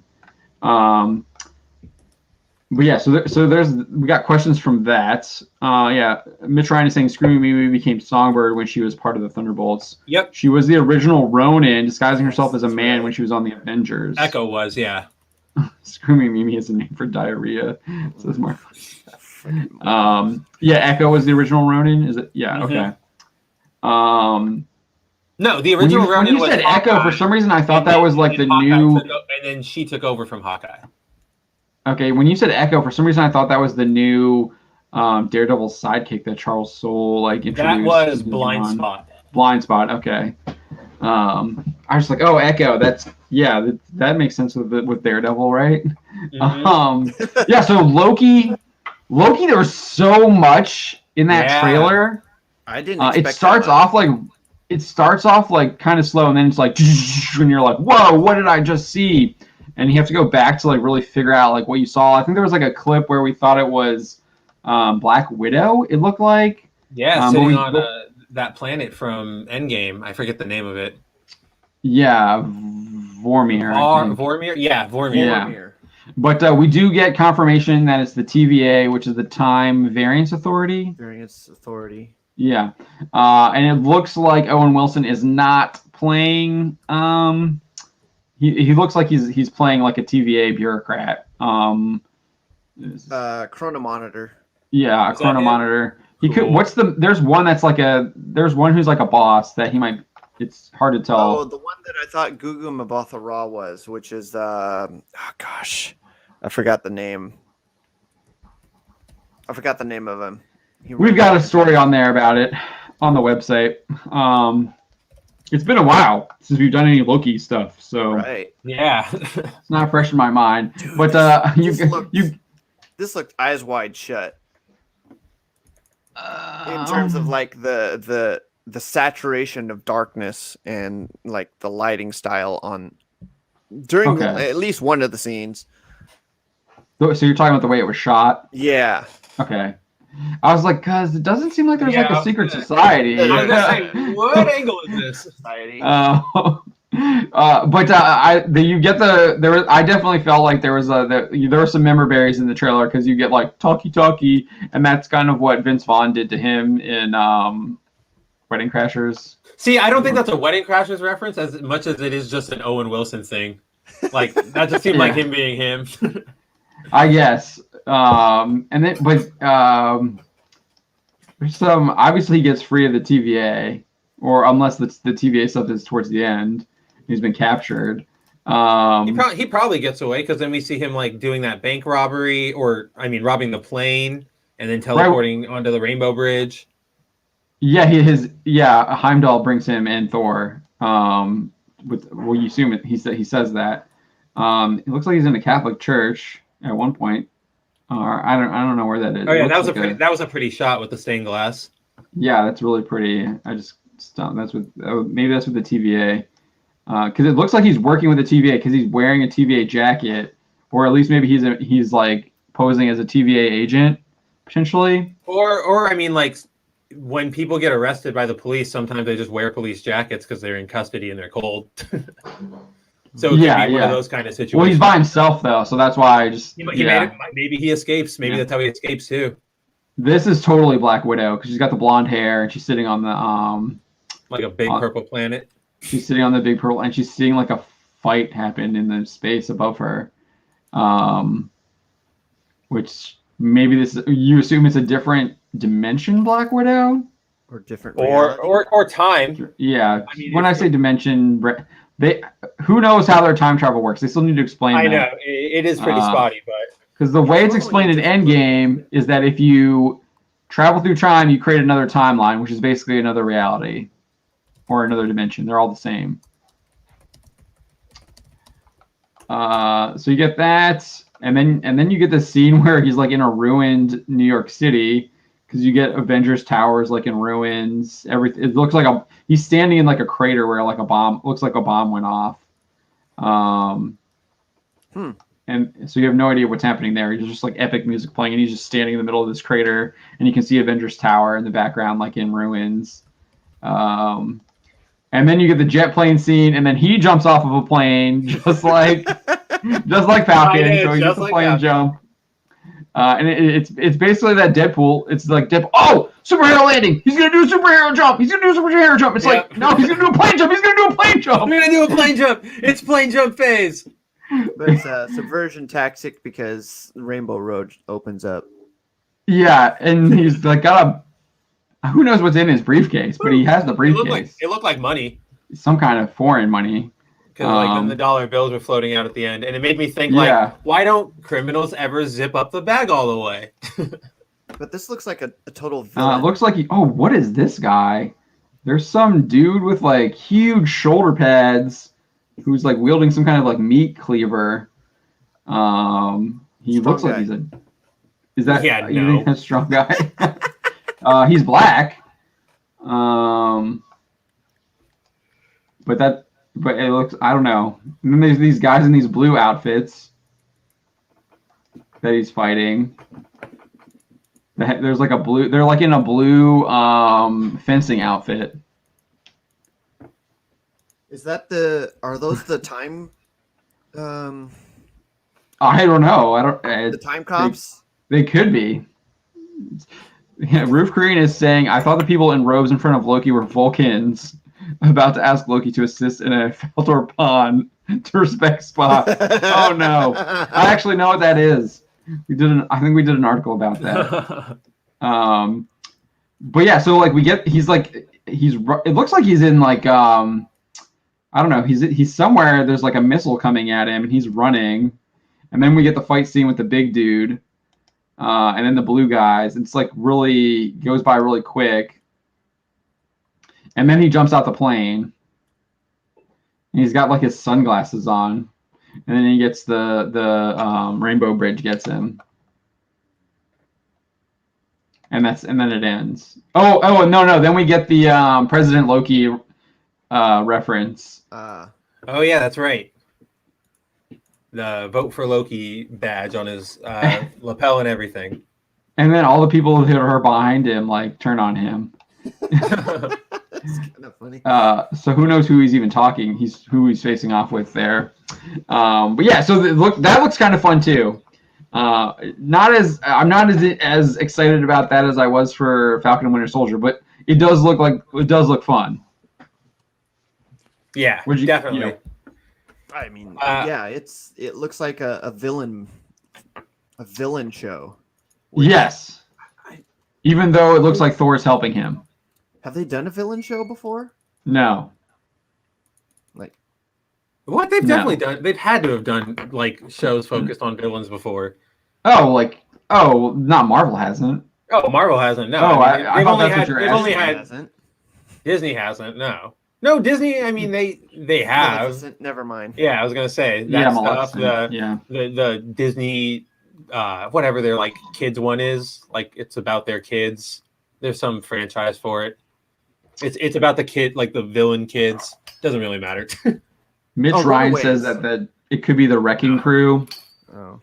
That's behind him, and he also thinks that one character could be Thunderball. It's hard to tell.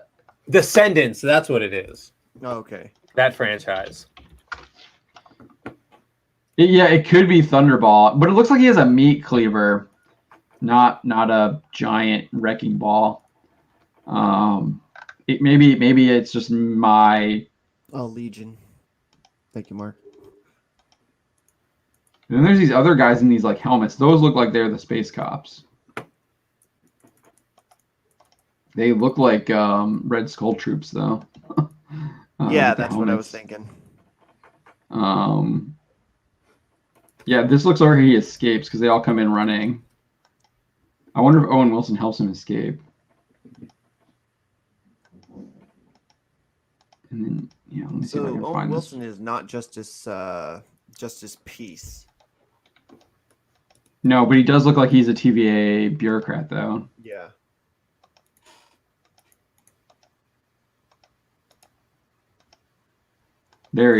I could be. It's hard to tell. It's literally like a split-second clip. It's not. It's definitely not a wrecking ball. So I don't know. I don't think it's Thunderball. But he looks like he's with the guys in the blue because there's a guy in the blue in the background, and Loki looks like he's in the background. So he's like the guy's like defending Loki because he's in like a suit. He's like got his he's got his shirt and tie and slacks on still. Mm. And then he whacks him with like a meat cleaver or some kind of hammer or something. And they're in some kind of definitely weirdo futuristic place. It looks like almost something out of like a circus, like a what are those rooms that you would go through in the not like a mirror room, but like fun I don't house. know, a fun house. Yeah, it looks a little bit like a fun house.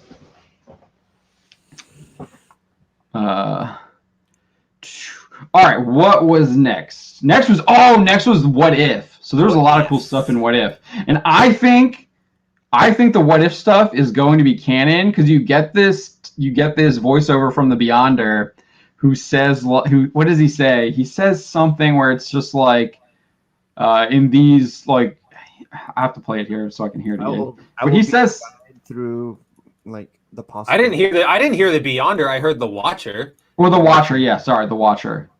Sorry, yes, the Watcher, not the Beyonder. What? Yeah, sorry. He's different. He's already shown up. Yeah, he says I am the Watcher. I'm an idiot.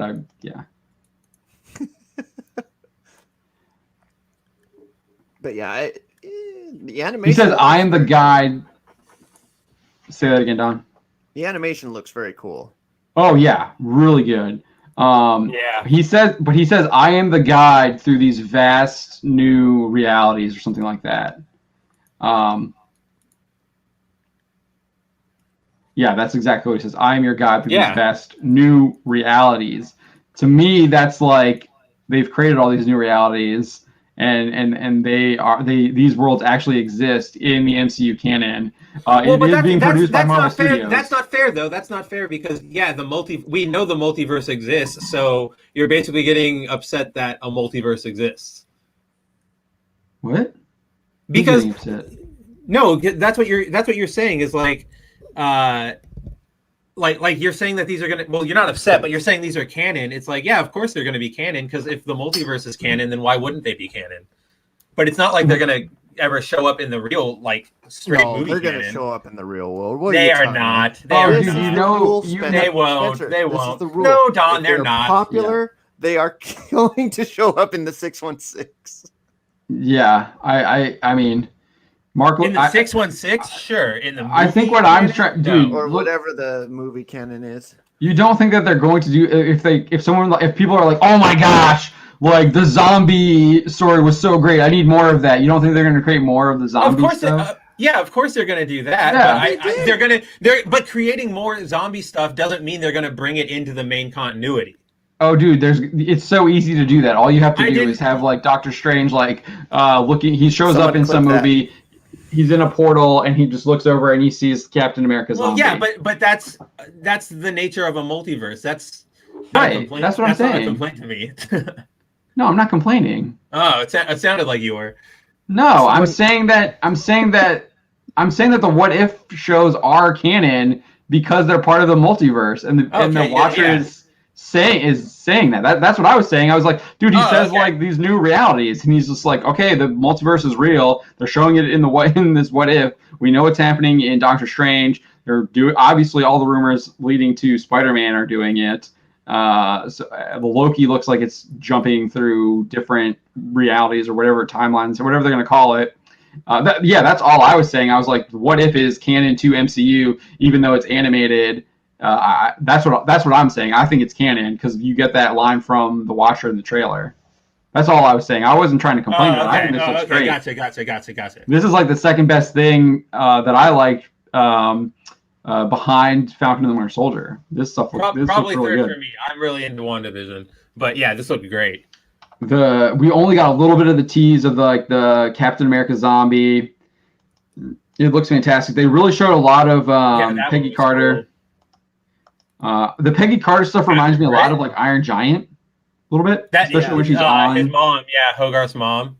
Especially when she's on there, and then I did like the Black Panther Star-Lord. Star-Lord. It's kind of cool too. And then Doctor Strange versus Doctor Strange. It looks that was interesting too. And I think there's supposed to be like a bunch more, and it looks like they only showed us like 4. I'm sure there's got to be more than that. I think there's supposed to be like 20. I think there's supposed to be like 20 plus, and they only really showed us 4.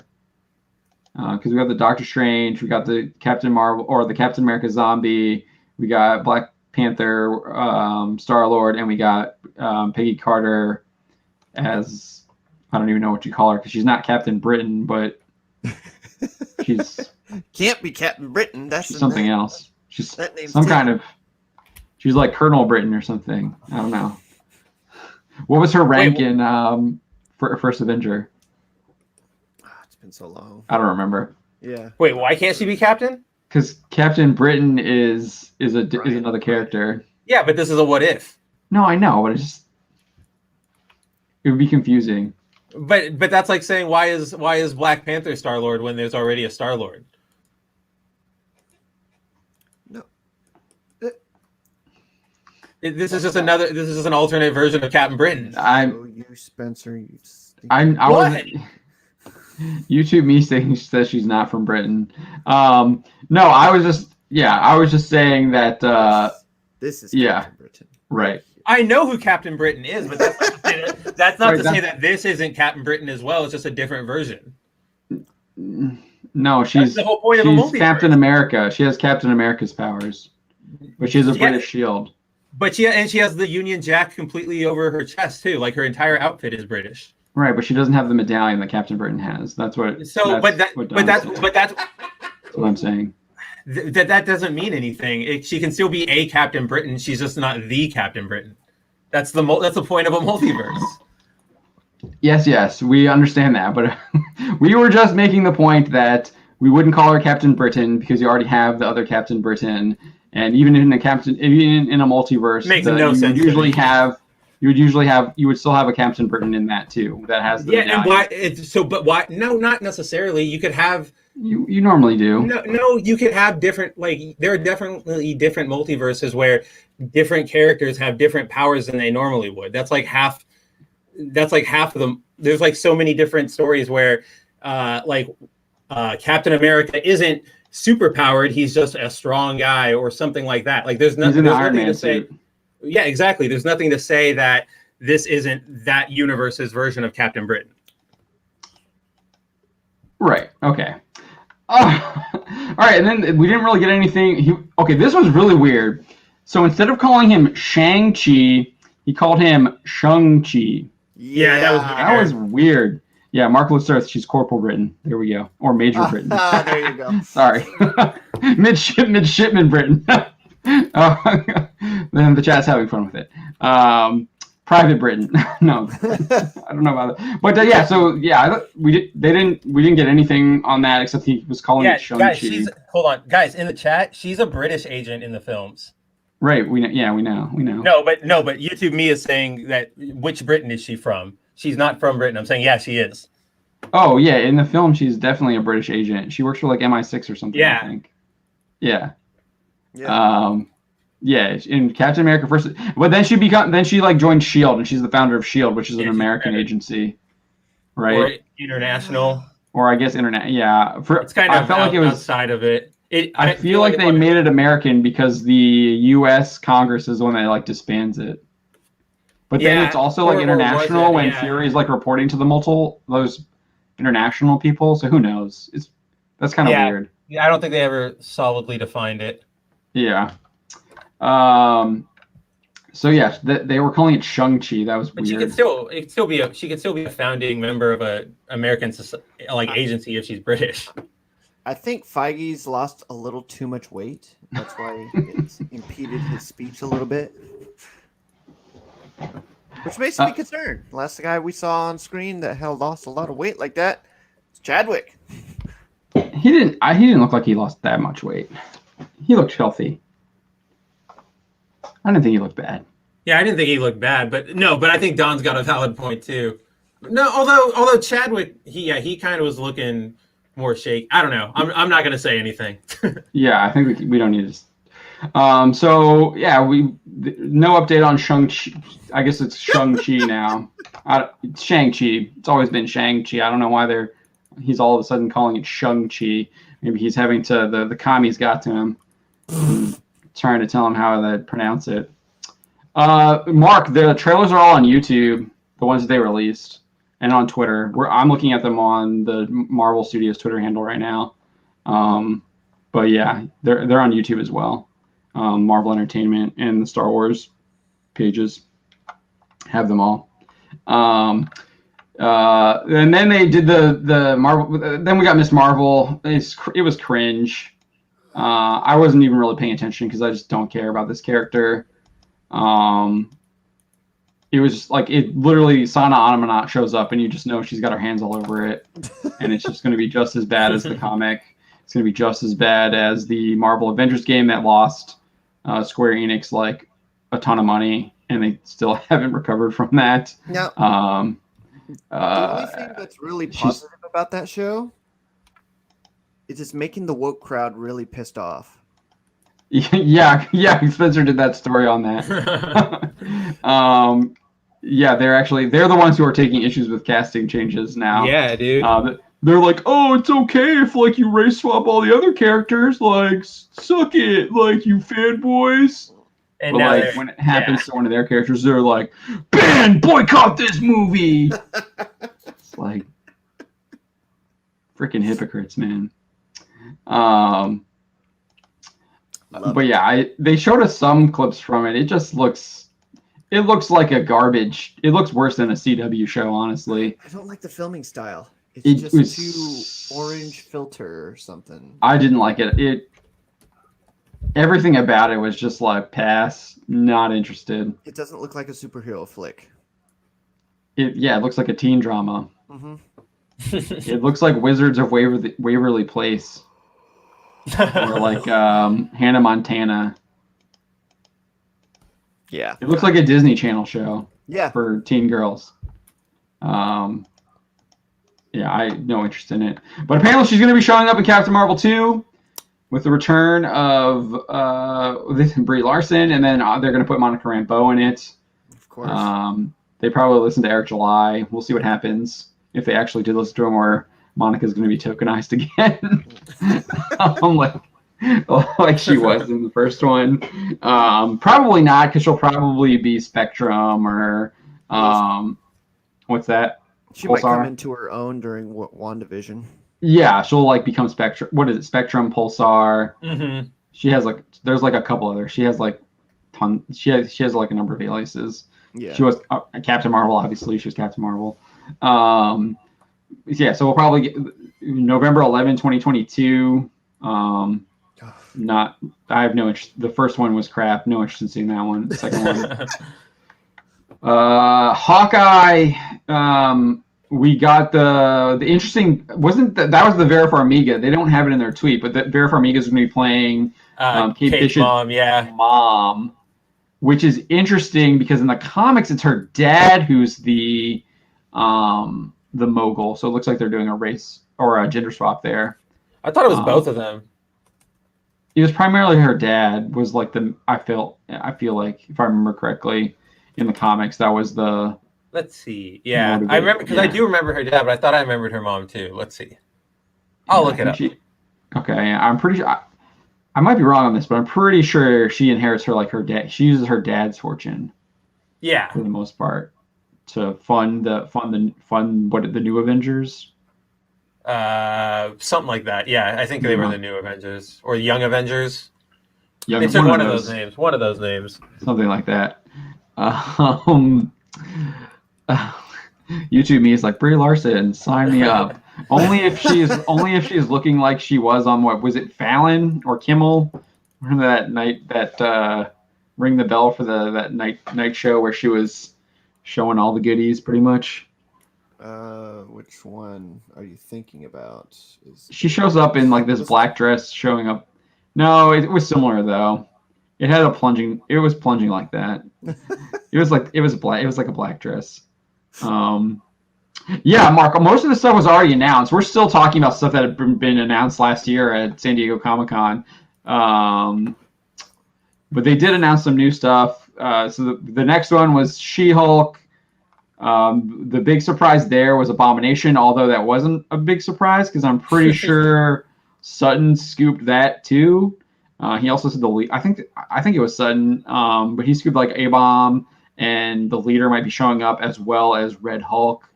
Obviously they went with they're definitely bringing A-Bomb back, so seemingly he'll be the main primary villain, I guess.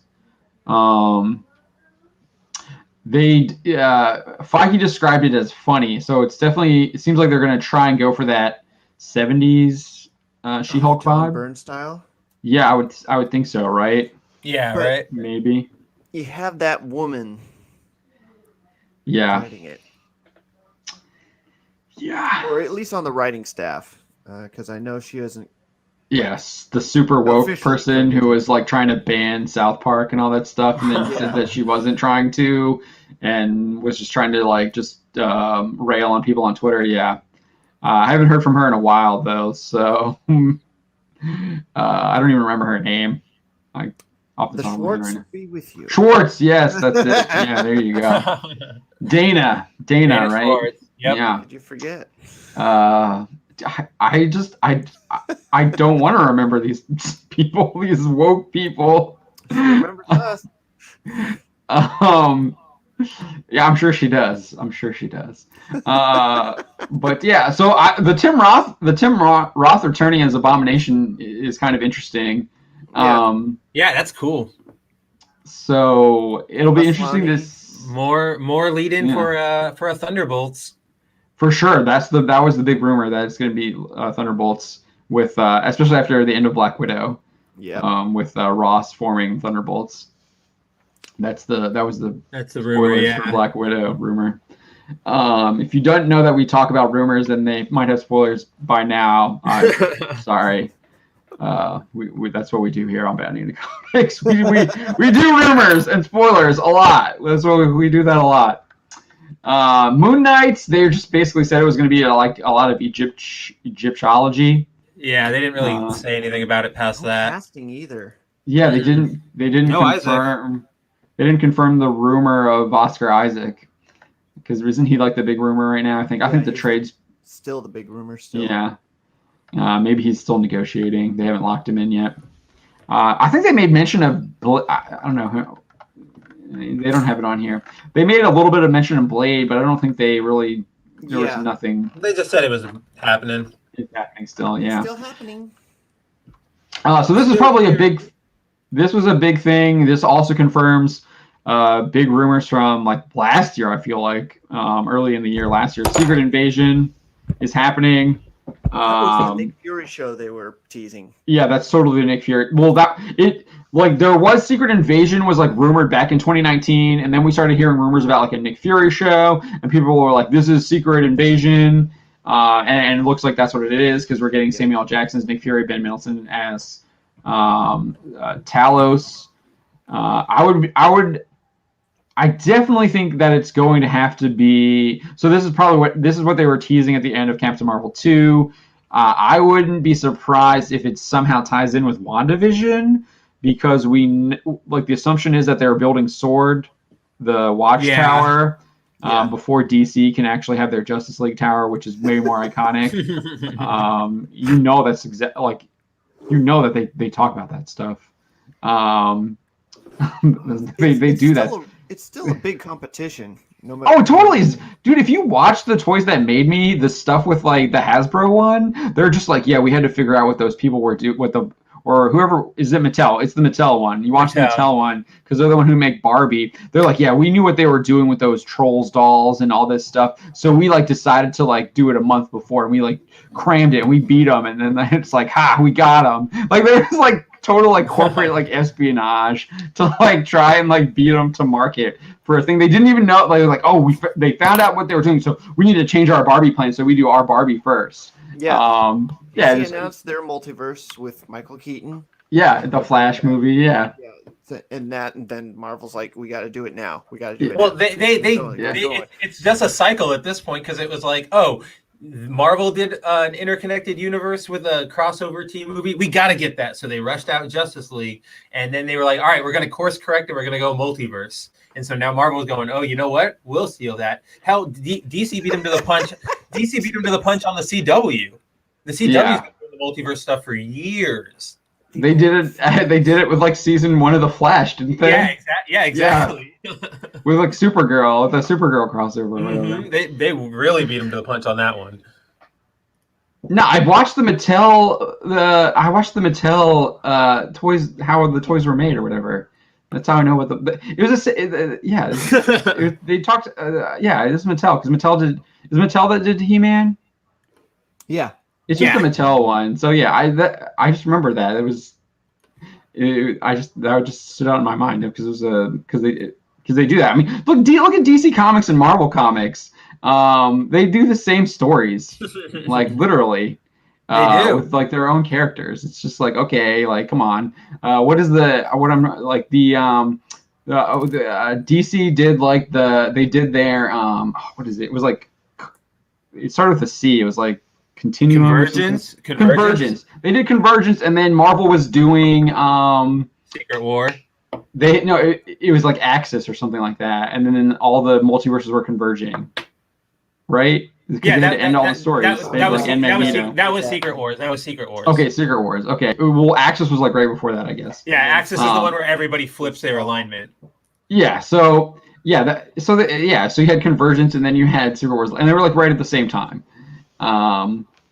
So they even copy each other there. Well, because they have the same people writing. They just take each other's talent. They don't get new people, new ideas. I can use the idea I used over there here, and I'll just change a few characters. Comics, so it shall be in the films. Yeah. But yeah, so Secret Invasion, I actually think this could be interesting. I definitely think they need another. I feel like Sam's a little old now. Yeah. Right. I feel like you have to have Maria Hill in that show. She's like the only other like agent that we really know, unless you bring back what's his name from a multiverse. You could do Sharon Carter. Yeah, Sharon Carter. Oh, yeah, Sharon's around too. Yeah, that would probably be the best. Sharon Carter. That'd be cool. I like maybe her. even have her be a actress. Skrull. That could be really cool. Ooh, that could be Veronk. Yeah. And then obviously maybe you get Super Skrull there, and obviously Veranke. Oh yeah, or is it Veronk or Veranke? It's one of them. Okay, I say Veranke. I don't know. How do you say I it? normally say Veranke, but I went out on a limb here. Oh. Spider-Woman is Veranke, or Veranke is Spider-Woman? That's in the comics. In the comics, yeah. Oh. Spencer was suggesting it's Agent 13 or Sharon Carter. Yeah, it would Right, be that. she's 13? Yeah, she's 13. Okay, yeah. You could also have it. That could also be your connection to the Fantastic Four. You have everybody Super Skrull and be like, where did these powers come from? Like, what is this? Where did he get these from? Yeah, well, yeah. So I guess we're gonna jump to we'll jump to no, there's still some others, but we'll jump to Fantastic Four. John Watts, who's the Spider-Man. Yeah, Spider-Man guy and Far From Home director. It doesn't give me like, I don't know. I don't like these new I'm not a fan of the new Spider-Man, but of the new Spider-Man movies. John. Yeah, well, Homecoming was good, and then Far From Home was. There's still just no comparison to Raimi's first two. Oh no, absolutely not. Well, no. I mean, that's unfair. I mean, is it like they were the first like I'm saying, Spider-Man movies out there? I'm saying it's unfair because they're so good. What could really like come close to them? Like everything's gonna pale in comparison to those. Well, yeah, now, yeah. I don't know. Well, maybe he'll surprise me. I don't understand I'll be honest. Like, I get that Fantastic Four is like Marvel's first family and stuff. I don't understand the fascination with them. I don't know. I really like them. They're a family. They're a unit. They're explorers and adventurers. I don't know. I like them. There are a lot of good stories with them. I would highly recommend Mark Millar's run on them. Wade's run on them was pretty good. There was another run I'm forgetting off the top of my head, aside from the Stan Lee one. There's some really Hickman's run. Hickman's run on the Fantastic Four is really good. Yeah, where he does Maker. Mm-hmm. Oh yeah. I feel like for me what's more interesting about Fantastic Four is Doctor Doom. Oh yeah. That's it. Yeah, dude, of course. Yeah.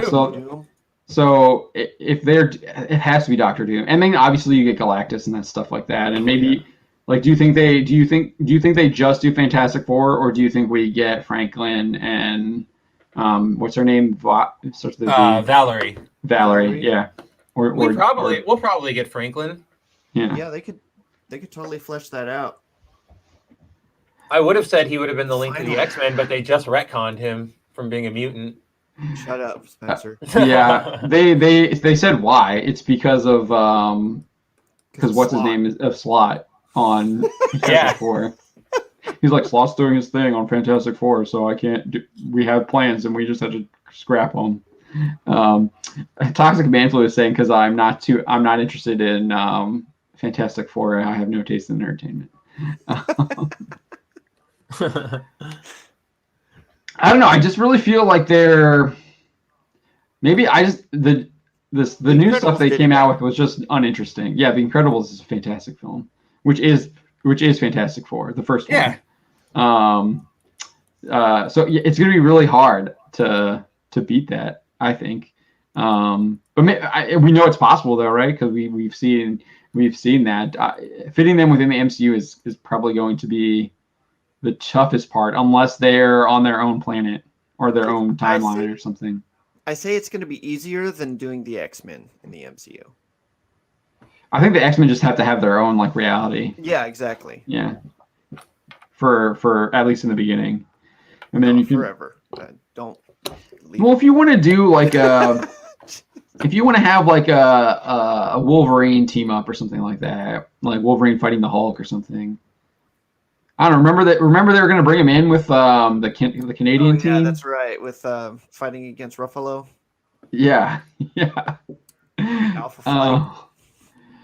I'm not sure. Roof Korean's asking, do they make Mando available on Blu-ray or can I buy the season like Lost? I don't know if they've done that. I don't think they've done that. I don't think they have. It's streaming exclusive right now still. Yeah, Alpha Squad is what I'm talking about. I think you YouTubed me.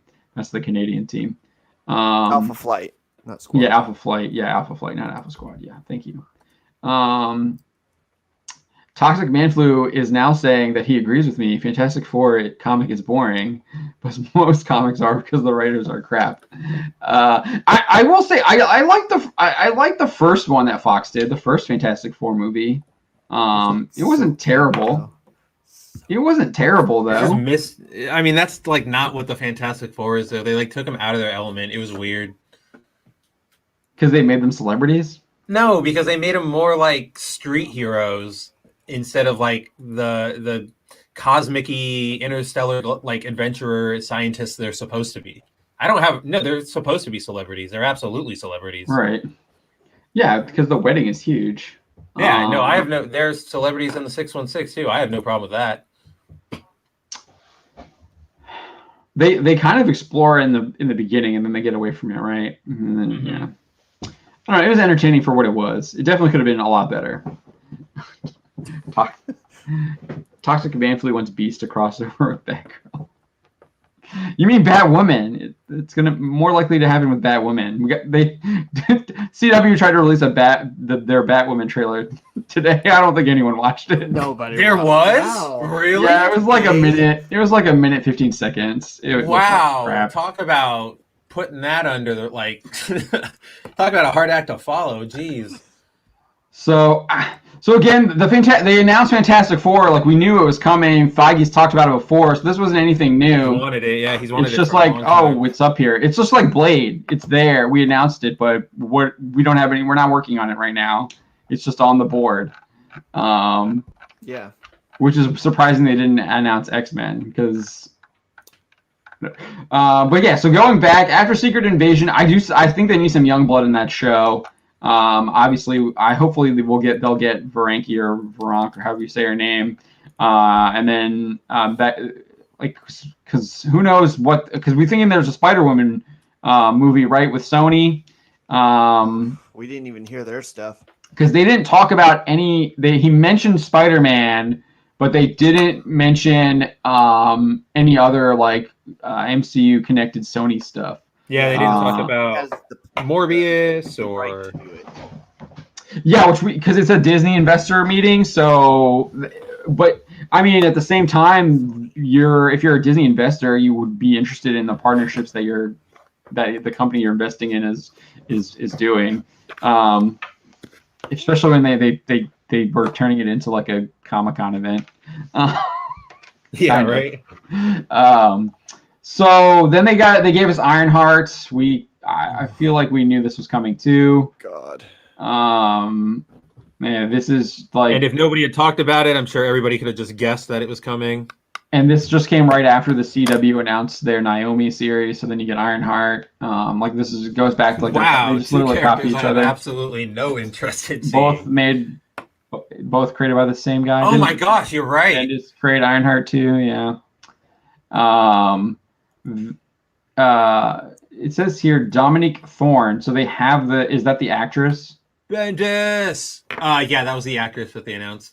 I don't know anything about her. She looks the part. That's all I can say for it. It was funny. They were like, when Feige was saying it, he said like she has the best suit outside of Iron Man, and I was like, yeah, because she stole his suit. Which she does in the comics. She steals his suit to get it. The next one was Armor Wars. So you had Don Cheadle is going to be playing War Machine in Armor Wars, and it's supposed to be Tony Stark's worst fear coming true. What happens when his tech falls into the wrong hands? That already happened in the first Iron Man movie. Yeah. But now it'll be widespread instead of just into one person's hand. So I'm thinking this comes after Shang-Chi, maybe, because if you remember in the first Iron Man movie, that the people who had the Stark tech were the Ten Rings gang or whatever, Ten Rings terrorist group or whatever. Oh, they still have the plans, huh? So that's what I'm thinking. I'm thinking this is like it's a tie. It'll be like this is post Shang-Chi, and they've like proliferated the Iron Man armors or something like that. Because I'm assuming you're gonna have just like a lot of manned Iron Man units, right? I'm not familiar with the storyline. Yeah, that sounds plausible because how much time has passed between Iron Man 1? Years. Yeah, Yeah, 2008. Ten Rings got their act together, but by that time, 2008. Plus, you had the 5-year time gap from. Infinity War to Endgame. it's 2032 now over there. Yeah. But time doesn't mean anything anymore because you can travel through it. So, and then you create multiple like different universes. According to the thing, it's 2023 in the MCU 2023, right sorry. Or that's where it ends. And then they announced this little Guardians of the Galaxy holiday special that's going to be filmed same time as Guardians 3. I'm scarred by holiday specials. No. Yeah. Hey man, at least like they're film. What gives me a little like hope is that they're filming it at the same time that they're doing the third movie. It's with Gunn, so all the production will be there. So hopefully it'll be good. I can't imagine it being terrible. Yeah, they're Just totally 'cause the trying to Star save Wars costs one by filming at the same time. Oh yeah, definitely, of course. Who wouldn't? I know. Toxic Man Flu saying I look like a suspect in an episode of the series Fargo. You just don't like that it's the Washington Capitals logo. I know you. I know you're a Blackhawks fan over there. And then they announced this little Baby Groot series of shorts, totally targeted at kids. Yeah. I'm actually so as a new dad. Whenever this comes out, I'll probably be interested to see watching that with the baby girl. Georgie. Yeah, so that could be fun. And then we got a confirmation that Christian Bale will be playing Gore the God Butcher. So that again was a rumor that we covered. I think that one came from Murphy's Multiverse was the main. Yeah, that was Charles Murphy. Yeah, and that was like his speculation.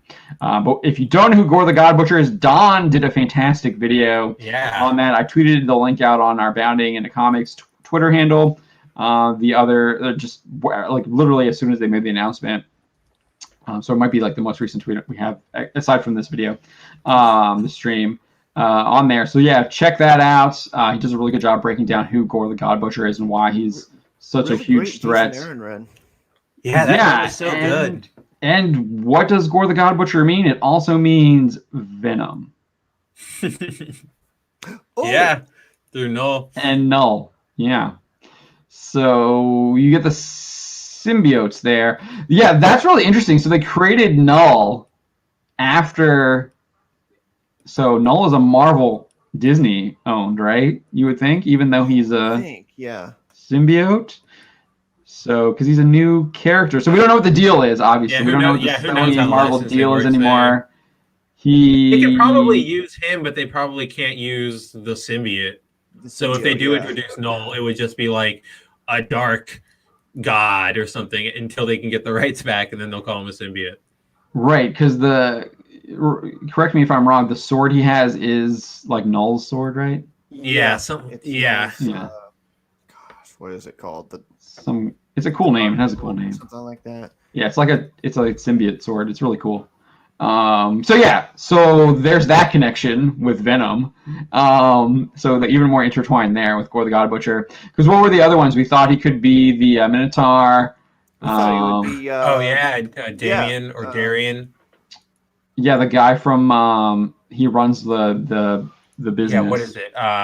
He runs Roxxon. Roxxon, yes, thank you. Oh yeah, there's possibility it could be Beta Ray Bill. I wouldn't be surprised if Beta Ray does show up, right? I wouldn't be surprised either. He was supposed to show up in Ragnarok, and then they cut it. They actually said they had footage and they cut it because it wouldn't have done the character justice. Washington Capitals fans can't commit crimes because they're too depressed. Dude, we won that. We won the Stanley Cup like 2 years ago. We won the Stanley Cup. We won the Stanley Cup. History. Yeah, we won the Stanley Cup like just 2018. Come on, I got the hat right here. I got the champs hat right here, man. Stanley Cup champs right there, 2018. It's only 2020. We're totally not depressed. We were just in the we probably should have gone deeper in the playoffs than what we did, but our team didn't. We didn't have the mojo. And I think and then they gave us the title for Ant-Man and the Wasp. They're calling it Ant-Man and the Wasp. Quantumania. Quantumania. I don't like that title. It's a mouthful, hard to say. Yeah. But the main villain is. But then here, this is obvious. Serpent Society. Main villain is going to be Jonathan Majors as Kang the Conqueror. Race swapped Kang the Conqueror. For all those people who think Kang is blue, he's not. That's a suit that he wears. I couldn't believe how many people think he's blue. They think that's like that's his skin color. Professed comic book readers said, "Oh yeah, he's blue." It's like, dude, no, it's a suit that he wears. Yeah, Roxxon is like the evil. Roxxon is like LexCorp for Marvel. Yeah, pretty much. it's Marvel's LexCorp. Your go-to evil corporation. Yeah, and it's kind of new though. I feel like it's a relatively new evil corporation. But yeah, I feel like it's been around since like the 70s or 80s. Let's see. Yeah, I guess. But the Minotaur guy's new. 1974. Yeah, he's brand new. He's from like. Yeah. Or you're thinking Essex. Oh yeah, Essex is Sinister. Oh yeah. Oh, he's talking Mr. Sinister. Yeah. Essex. Yeah. That was teased at the end of Logan, right? No. It was teased in one of them. Is it Deadpool 2? Deadpool 2. Okay, Deadpool 2. You had Sinister. Okay. You had the briefcase, yeah. Yeah, that's right. But yeah, so the new Ant-Man is going to be Pfeiffer. I think she just said she's going back to work too, so they're filming that soon. The new Ant-Man. Because I saw a headline that like Michelle Pfeiffer says when she's going back to Ant-Man. Peyton Reed is doing that again. I'm a little disappointed. The Scientologist guy isn't on here. Michael Pena. That dude is like he's like he didn't have a big role in the second one. It wasn't as big, but he does a fantastic job in those movies. I really like him as an actor. He does a really good job. I'm surprised they haven't given him a bigger role, or have him recast him as something as a bigger role like they did with what's her name for Eternals. They took her from Captain Marvel and they put her in the Asian chick. Yeah, I can't remember her name. Oh yeah, I can't either. She played like one of the Kree. No. Constance Wu? No. It's not so Cassie Lang, you're gonna get Cassie Lang. Catherine Newton is Cassie Lang. Was she the same girl at the end of Endgame? I don't think so. I think this is a different person. Yeah, I feel like it's a different person. Too. I think Catherine Newton is the blonde. Yeah, she's this blonde who she's decent. I saw her in something else where she's pretty good. She's in Pokemon. She's in Detective Pikachu. Oh, cool. She's the friend. Yeah. She's the blonde from Detective Pikachu. She's also in Netflix's The Society. She plays one of the main characters. Alec Pressman. She was Claire Novak in Supernatural. So she's pretty good. She's pretty good. I really liked her character in Yes, it is, Mark. It is confirmed that Tatiana Maslany is She-Hulk. Yes, that was confirmed. Yeah. Deviant Porg is saying someone is in Dora the Explorer.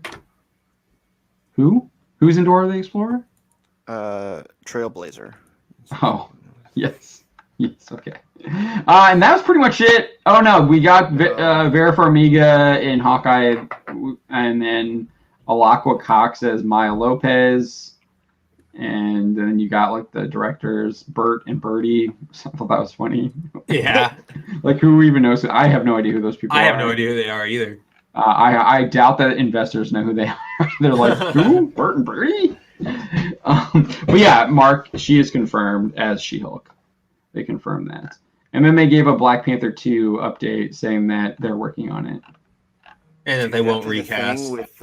They said they aren't. They said they aren't recasting. Yeah, they said they will not. Okay, so that might mean the CGI rumors are true. No, it probably means Shuri. Shuri, yeah, becomes Black Panther. Yeah, with Shuri right now or Letitia Wright. I know, right? I do. Yeah, they're like, so we're thinking they're doing a Cara Dune show with the Rangers, and you got people going after her. So I think they'll be fine with Letitia.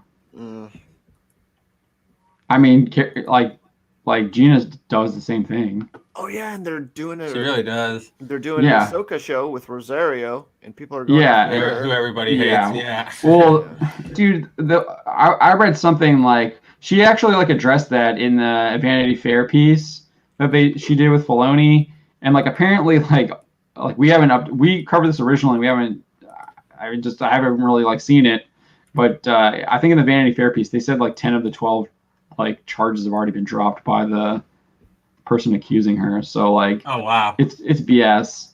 And remember, like Rosario came out as like a member. She said she's a member of the LGBT community now too. If you remember, she came out and did that. It was like an Instagram post. And she's married to one of the most liberal men in history. Yeah, former presidential candidate, New Jersey Senator. He's still a New Jersey senator, right? I believe so. Cory Booker. Yeah. Yeah. Michael Pena. Michael Pena is Dora's father in the movie. Okay. Oh, heck yeah. Thank you, Deviant Porg. I probably won't watch that, but I do like Michael Pena. He has a really good Netflix sci-fi film, really underrated. I forget what it's called. Oh yeah, I forget what it is. Really good. It was really good. It was probably one of the better sci-fi films I've seen in a while. I enjoyed it a lot. Mainly his acting is just so gripping. But yeah, so that was the Marvel stuff. I'm really hyped on Captain America or Falcon and the Winter Soldier. I'm really hyped on What If, and then WandaVision. Those are obviously like the three things. And Loki, I feel like that Loki trailer we'll get a better.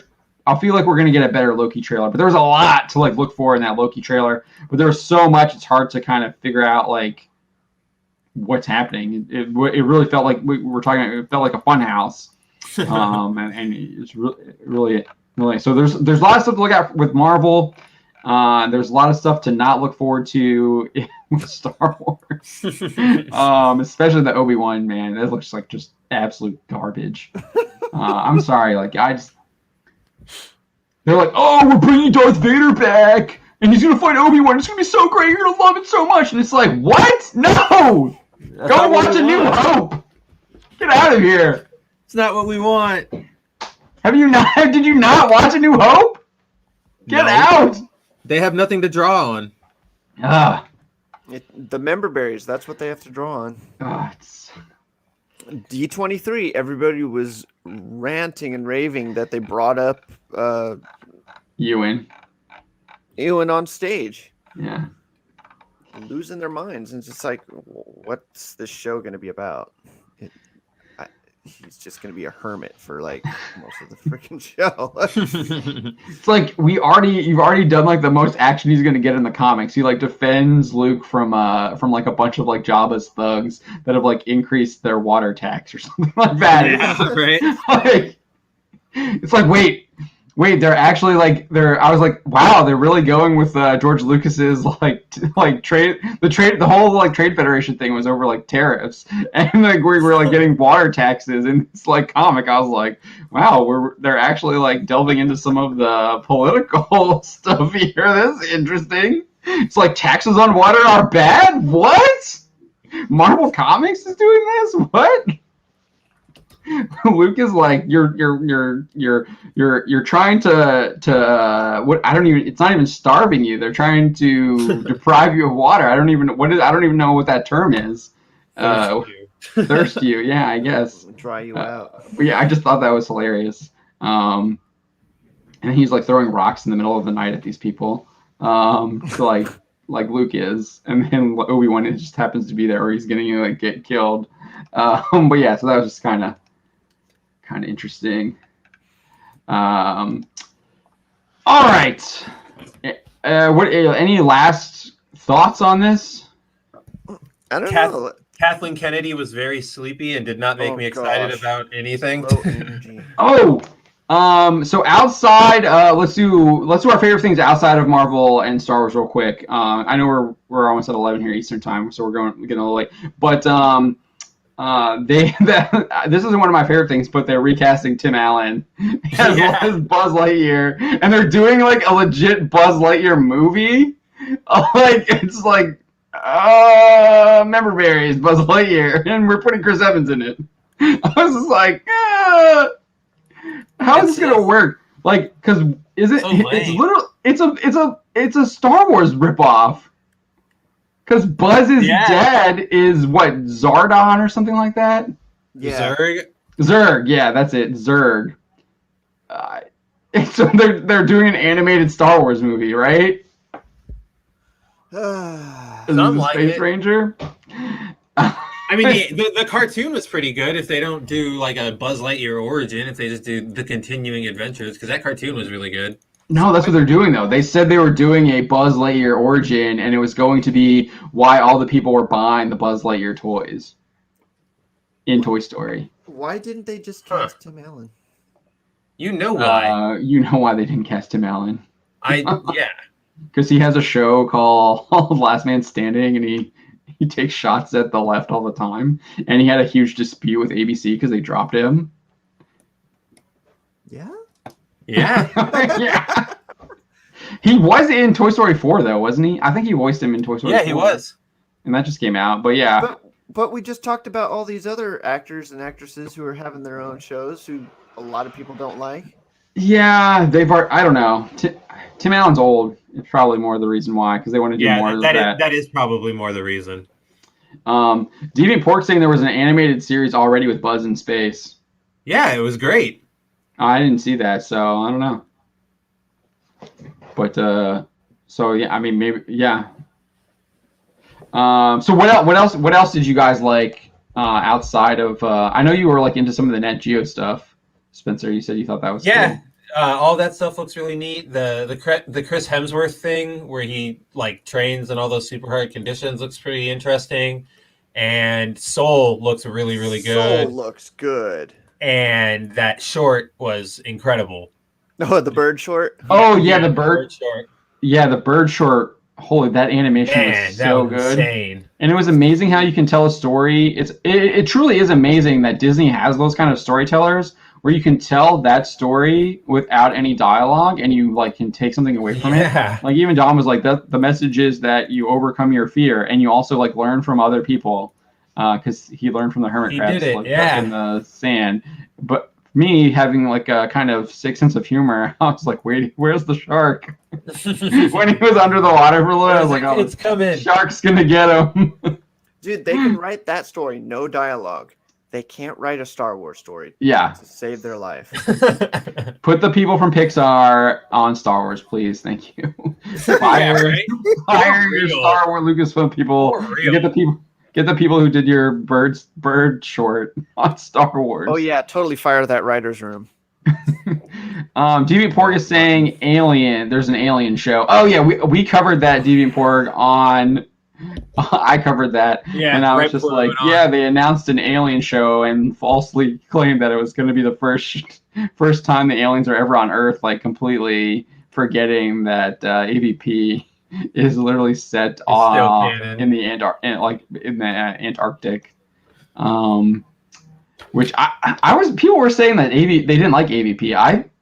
I remember watching AVP and I thought it was just. It was what it was. I kind of enjoyed it. It's schlocky fun, yeah. It felt like just like a slasher with aliens and predators. It wasn't like the gritty, like thrilling horror that the first one is. but you have predators in it, and they're fighting aliens, and I don't know. I don't know. I know people don't like the Anderson guy. I know there's people that don't like him either. So, but I enjoyed it. It was just like a B movie action flick. So Yeah. I like those. So, Dom, what else did you like aside from Soul? Aside from Soul and the short that we saw, I don't know. That's pretty much the only two that I really took note of. All the other stuff was just seemed like filler. Like the Up sequel. I missed a lot of the Pixar stuff. Yeah. I saw that though. I saw a little bit of that. And I was at work at the time, so I was listening to it. So right, yeah. Just passed by me, but I did get to see a little bit of Soul, and then I did get to see the Colombian one. Yeah, Encanto, written by two white guys. They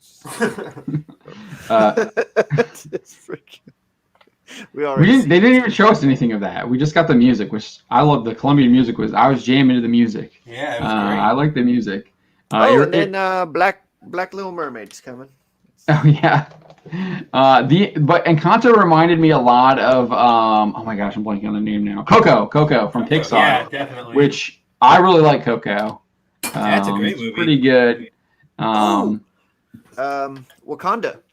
Oh yeah, there was the Nigerian Wakanda. Yeah, it was totally Wakanda. Yeah. Toxic Man Flu asked, did they replace Brie as Captain Marvel? No. Which Doomcock said they weren't going to in the latest rumor. She was going to be still on as Captain Marvel 2. I don't think she's going anywhere. Yeah, probably not anytime soon. Nope. Who knows when that movie's coming out? But she's not going anywhere anytime soon. I'm trying to think of it I'm trying to think of anything else that really jumped out at me, and nothing's really popping to my mind right now. The Marvel stuff was obviously the highlight. That Falcon and Winter Soldier trailer looks really good. I really love that canyon scene. I think that was pretty much it. Yeah, I think that's it. Yeah. All right. So I probably could scroll through the Disney thing and just see if there was anything else. They were live tweeting all of it.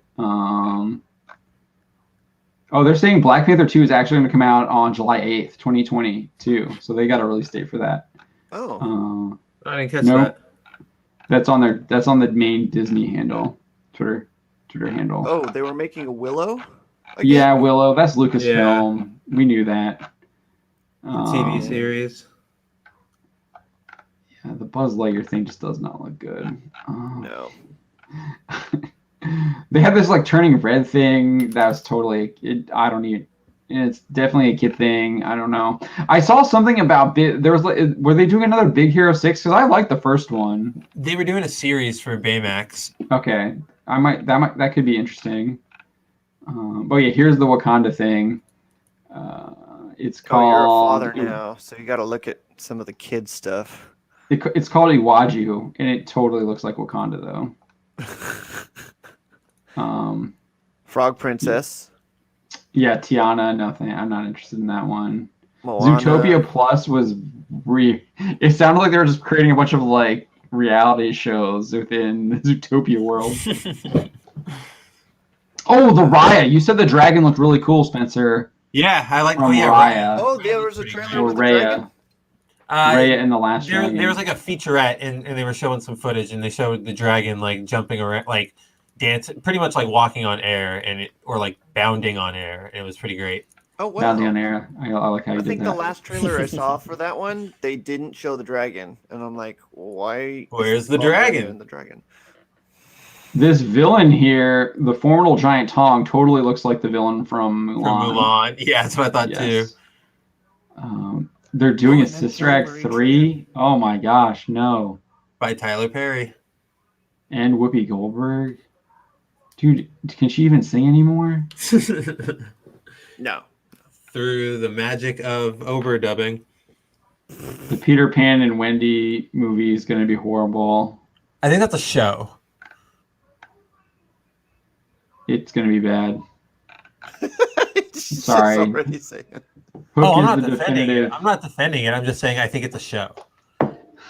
Hook is the definitive Peter Pan movie for me. Oh yeah. And then obviously the original Disney animated. But Hook is, I love Hook. With Robin Williams. Who's playing Trident in the they didn't announce him. Yeah, I don't think we know yet. Oh, Rescue Rangers. Oh yeah, you talked about that. I didn't get to see that, but That was an investor only one. Oh wait, it's Chip and Dale Rescue Rangers. Yeah, Chip and Dale Rescue Rangers. Remember the little show that you watch after Tailspin and before Darkwing Duck? And then it would. I lead up thought it into was like the Gargoyles? legit Rescue Rangers. The freaking the mice. Yeah, I thought it was with Bernard. They have to go. They go into the swamps of New Orleans and they save the little redhead girl who has the diamond from the evil You're witch. talking about the Rescuers. Yeah, the Rescuers. Yeah, yeah, not Rescue Rangers. The Rescuers. Yeah, dude. Yeah, that's what I thought. For some reason, I heard Rescue Rangers and I just went to Rescuers. Because then they go to Australia in the outback. I love those. Down Under. Yeah, Rescuers Down Under. Dude, Down Under is so good. Yeah. Yeah, the Mighty Ducks. Deviant Pork is saying there's a Mighty Ducks reboot. It sounds like it's completely new. So, but I thought what's his name was returning. Yeah, Emilio's back. So he's just creating a new team. I assume it has to be like a new. It's a new like District 9, right, in Minnesota. Yes, probably. I hope it's American. I hope they don't do it in Canada. No, it was America. It was America. Okay. Wait a minute. Wasn't one of the original Mighty Ducks like in the streets of Santa Ana drugged out on crack or something like that? Yes, Goldberg. The guy who plays Goldberg, yeah. Yes. I just I kind of agree with you. I love hockey and I love the Mighty Ducks. I know it would be good for hockey in America, but I think I'm kind of with you. Like, I don't think you're going to be able to capture the magic of like those first two movies. Yeah, probably not. Because even the third. Yeah, the third one was. Yeah, because the second one the second one is where you get the guy from like the streets of California and he does the knuckle puck. Keenan, right? Isn't it Keenan or is it Kel? One of them. It's Keenan. It's Keenan. Okay, yeah, he does the knuckle puck, and then you get the girl goalie, and then the cowboy, and you get all the personalities and stuff like that added in. Oh! This is what I was totally want to see on Hulu. The Kardashians. Oh man. Yes. Was announced. Yeah, they announced the Kardashians are coming to Hulu. So Sick. is just gonna go bankrupt now. Because I think that's where I know for real, right? Yeah, all right. So I'm just kind of rambling on here. Yeah, the Mighty Ducks called Game Changers. Oh, it's got the Lauren Graham chick, dude. She's in everything. I feel like. No, Aquafina's in everything, John. Oh my gosh! Stop trying to make Aquafina happen, please. But no, she's in that Gilmore Girls. That my wife watches that. She loves that show. Aquafina's in Gilmore Girls? No, Lauren Graham. Oh yeah. Oh yeah. She's the mom. Say, man, really, stop making it happen, or stop trying to make it happen. Goodness. And there were some like I don't know the Nat Geo stuff.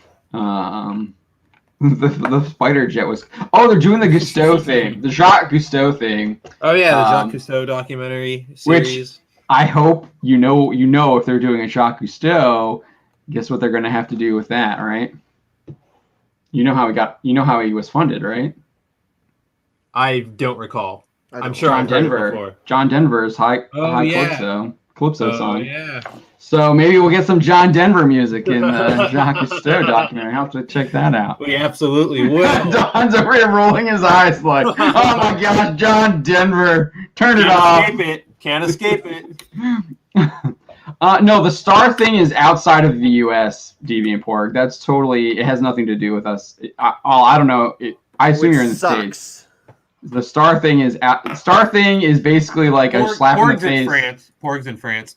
Oh, okay. So yeah, Star will help. Is good for you because you'll basically get all the Hulu stuff on Disney Plus through Star. Whereas like here in the States, they're like, "F you Americans." Yeah, you they'll gotta get pay for Logan. both. Yeah, I saw that Logan was on there, and I was just like, "What? Why Yeah. can't we do that? Why can't we get that? No, you have to pay for Hulu as well." I want to see Logan on Disney Plus. I have the DVD, so I'm not really worried about it. Yeah. Or the Blu-ray, whatever. DVD, Blu-ray. All right. It is now. We've gone way too long. It's 11 o'clock now. So let's wrap it up. We'll be back tomorrow with our Mandalorian, 7 p.m. We don't usually do this, but I felt like we would do this just to react to this stuff while it's fresh in our. And I mean, they don't normally do an Investors Day every day. Right, or right. A week. So thank you all for joining us. We really appreciate it. And we will see you tomorrow for our Mandalorian review at 7 p.m. Eastern Time, right back here on the Bandana Comics channel. And I will try and get a video up tomorrow. Today was just, I was swamped. I just didn't have time to get to it. So I'll hopefully have one up tomorrow. So thank you guys all, and hope you have a great night, and we'll see you tomorrow. Take it easy. Bye, guys.